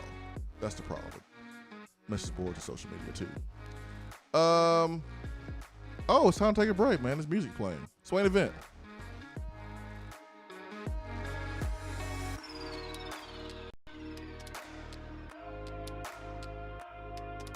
At work, can't call in?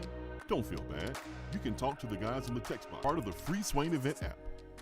More and more Tennessee businesses are switching to Iris Networks for reliable, local, high-quality, high-speed business fiber internet. Iris provides direct internet access from 10 megs to 10 gigs with no payments for 90 days. Iris also offers next-generation business phones with work-from-anywhere capability from the mobile or laptop app. With local sales, support, and service, Iris is a partner in the community. Learn more at irisnetworkusa.com or call 865-448-IRIS. Iris Networks, a Tennessee business connecting Tennessee businesses. It's a new season, which means it's time to rep your team in new ways with gear from Game Time Sidekicks. Rep the Vols with every sip with a new tie-dye tumbler or bottle. They also have a new NFL Players Association product line, so you can support your favorite VFL on Sundays. Want to put your own flair on a tumbler? Game Time Sidekicks has you covered with options to add your own text or even a monogram on the back of your favorite team tumbler. To check out everything that Game Time Sidekicks has to offer, go to GameTimeSidekicks.com. Carry your team with Game Time Sidekicks. Good morning, Swain Event family. As you already know, I'm your go-to realtor when you are considering buying, selling, or investing in East Tennessee real estate. But did you know I can help all of you listeners in other parts of the country? No matter where you're listening from, there's a good chance I have several Keller Williams real estate partners in your area. I've developed relationships with realtors I know I can trust to help you with your needs. So give me a call, Jennifer Morris, Keller Williams Realty, 865-257-7897, or email me at jennifermorris865@gmail.com. I just wanted to come by and congratulate you on the great work you've been doing. I like your style. You remind me of a young me. Failure is not an option. That boy is good. Always remind yourself, nobody built like you. You design yourself. Attaboy.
Iris Networks, USA.com. 90 days, no payment for business internet.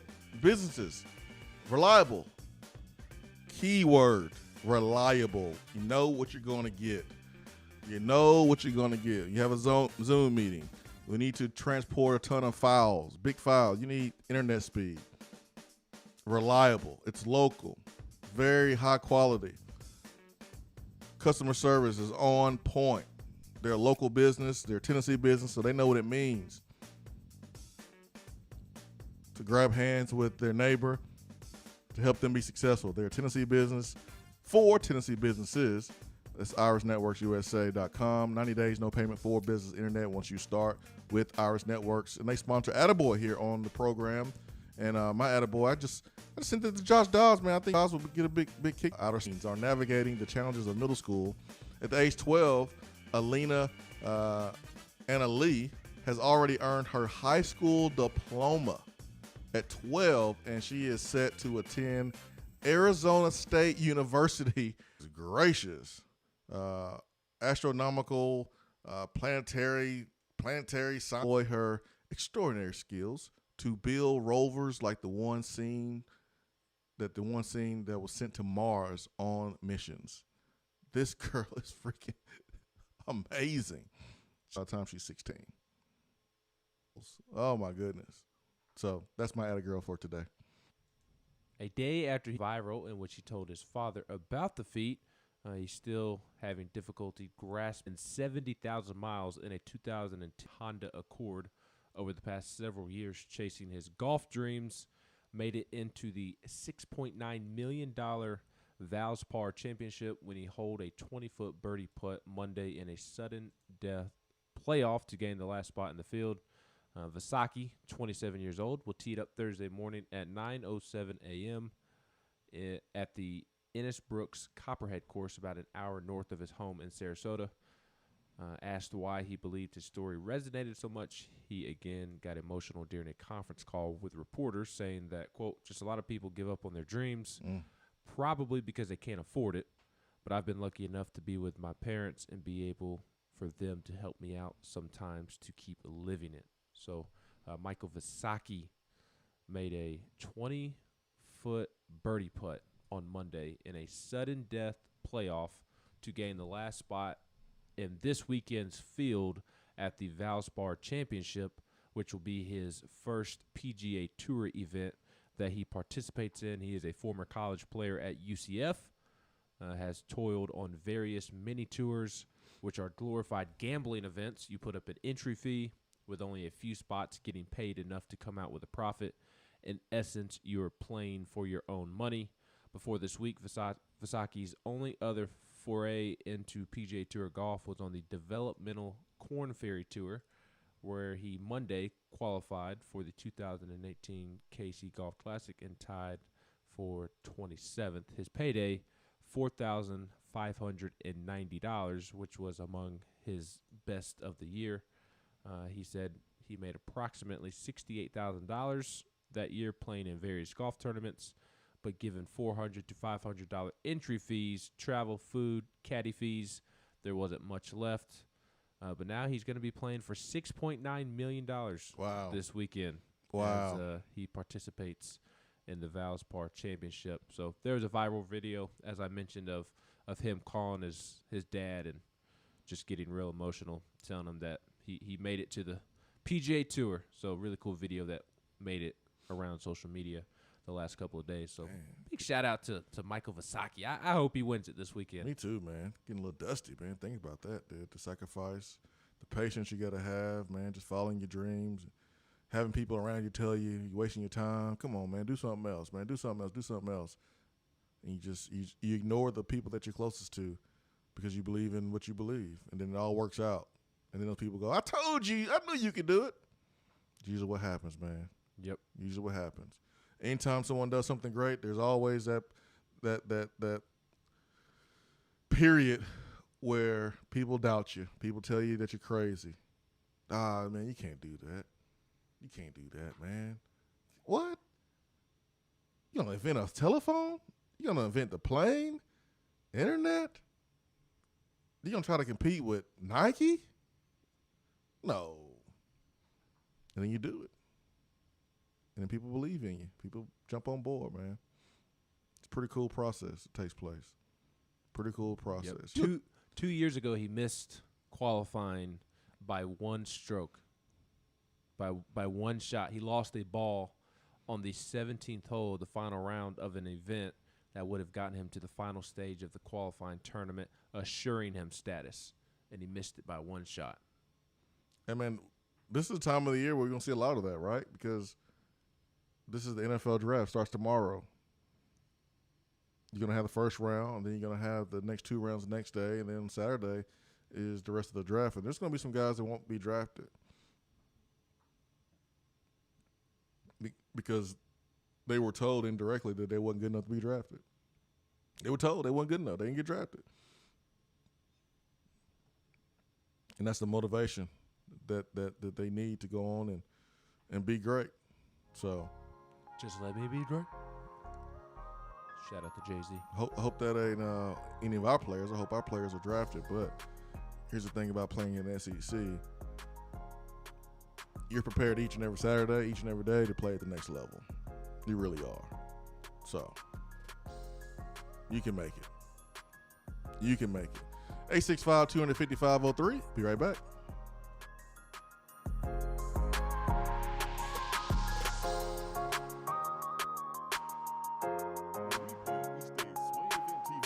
Like us on Facebook. Good morning, Swain Event family. As you already know, I'm your go-to realtor when you are considering buying, selling, or investing in East Tennessee real estate. But did you know I can help all of you listeners in other parts of the country? No matter where you're listening from, there's a good chance I have several Keller Williams real estate partners in your area. I've developed relationships with realtors I know I can trust to help you with your needs. So give me a call, Jennifer Morris, Keller Williams Realty, 865-257-7897, or email me at jennifermorris865@gmail.com. JC's Tree and Landscaping Service specializes in quality tree work done at an affordable price. Trimming and removing trees are their specialty. They also offer other services like land clearing, stump grinding, crane services, and all of your basic landscaping needs for both commercial and residential. JC's will give you a free estimate and beat any written quote by a competitor to guarantee that you get the lowest price around. Don't risk your land with a fly-by-night service. JC's Tree and Landscaping is licensed and insured. Give them a call at 865-599-3799. More and more Tennessee businesses are switching to Iris Networks for reliable, local, high-quality, high-speed business fiber internet. Iris provides direct internet access from 10 megs to 10 gigs with no payments for 90 days. Iris also offers next-generation business phones with work from anywhere capability from the mobile or laptop app. With local sales, support, and service, Iris is a partner in the community. Learn more at irisnetworkusa.com or call 865-448-IRIS. Iris Networks, a Tennessee business connecting Tennessee businesses. Home service problems occur, even at the most inconvenient times, like during a health crisis. And Tiller is always here to help you 24/7. As people are social distancing and staying at home on workdays, it's an easier time to take care of home maintenance items that you feel are necessary. And we've put new safety precautions in place, like wearing gloves, avoiding physical contact, new sanitation protocols, and limiting time in your home. We're here for you. Call the Happy Face Truck today. Hour 3 of the Swain Event is brought to you by the Low T Center and lowtcenter.com. Do you know your numbers? Feel like you again. Let us help.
Swain Event, SwainEvent.com, fueled by Dead End Barbecue. Hour 3 is powered by Low T Center and LowTCenter.com, reinventing men's healthcare. Ben McKee, Jason Swain here. Low T Center will help determine the cause of your symptoms, and we'll help you get back to feeling your best. It all starts with the quick and easy health assessment. Got to get those levels checked, man. It's covered by most health insurance. If you're feeling tired, you're grumpy, lack of motivation, lack of drive, notice a weight gain, or loss of muscle mass, these could all be signs of low testosterone, low thyroid, or even sleep apnea. Let Low T Center find that solution for you so you can feel like you again. For more information, go to lowtcenter.com, reinventing men's healthcare. Let me hit up the text box before we end today. Joey Outlaw says, that little girl need another father. I got room for more kids. Man, she's amazing. College at 12, plans to be freaking engineer, NASA at 16. Oof. What were you doing at 16, Swain? 16. Just got my license, driving around Huntsville, thinking I was running things. Yep, me too. Except I was driving around Newmarket. My goodness. Which anybody who has driven through Newmarket does not enjoy driving through Newmarket because it is one of those small towns that goes from 55 to 45 to 35 to 25. The worst. Where? Newmarket. I never heard of that place. It's where Buckhorn High School, home of a MLB pitcher and a NFL player, is located. Be quiet. You root for Grissom baseball. I do.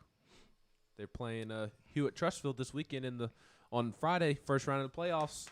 Go Grissom. Yeah, man. I've been keeping up. For the backstory, one of my high school teammates is the head baseball coach at Grissom. So both Swain and I are Grissom Tigers at heart. Yeah, man. Go Grissom. Don't you want them to beat Hewitt Trustful? They're over from Pruitt's neck of the woods. Yeah, man. Heck yeah, dude. I've been keeping up with Grissom baseball. Let's go Grissom. So to your point about Plowman earlier in the show, her interactions with the players, former players, alumni, important people, not the peasants like I that sit in the stands at the bottom.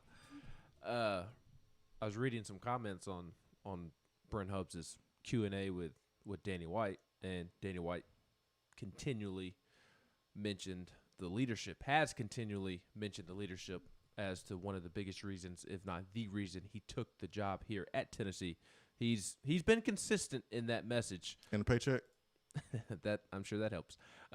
He said it at his press conference. He has repeatedly said it throughout his first 100 days in office. But to your point about what you were saying about the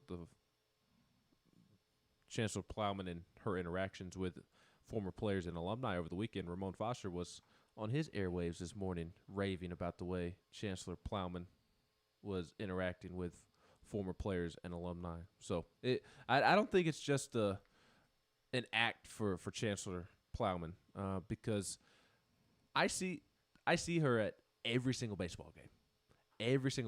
And I know what I'm about to say is a little bit different than interacting with former players, but I do think that she is a legitimately genuine person who is loving her time at Tennessee because she is as rowdy and as into those Tennessee baseball games as anybody in that stadium. And it's not just Tennessee baseball. You see her on social media.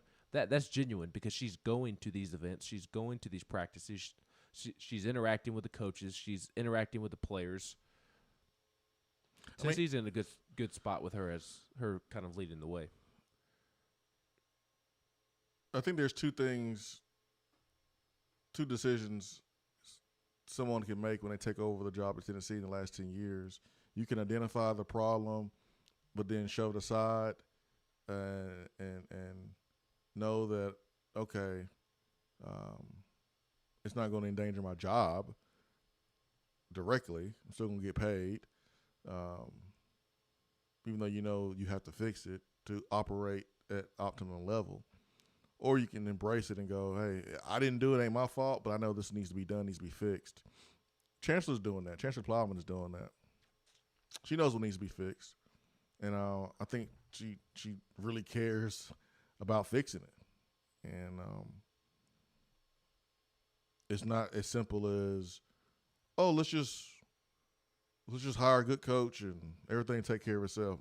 No, it's deeper. This is like Randy Boyd and Plowman having a lot of work to do to fix some of the things that Tennessee is behind on. When you look at other schools and what they are doing, but they're willing to meet this challenge head on. And just in my interactions, I've been impressed with it. I can only speak for my own. Ramon Foster, he was up there in the chancellors in the university box, as well as all the foreign players. And every time I turn around, there's a new foreign player talking to Chancellor, and man, she looked engaged. She looked like she was, 100% locked in. And I know at the end of the day, it's all about actions. Actions speak louder than words, right? And that's what matters more than anything. But I've been really impressed. Man, I've been really impressed with how Chancellor has been moving and how she's handled business so far. So 865-255-03. Fallstorm has a question for you on the text box. I know it's something underhanded and smart. I answer Brandon B. question. I see Milton is the DC for Bobby May 7-on-7 team. Is he done playing ball? LOL. Yeah, I thought the same thing. I don't know what's going on there. I won't be surprised if Milton is not suited up in, orange or white this year for Tennessee, man. It's just something ain't right there. Something don't look right. Let's see.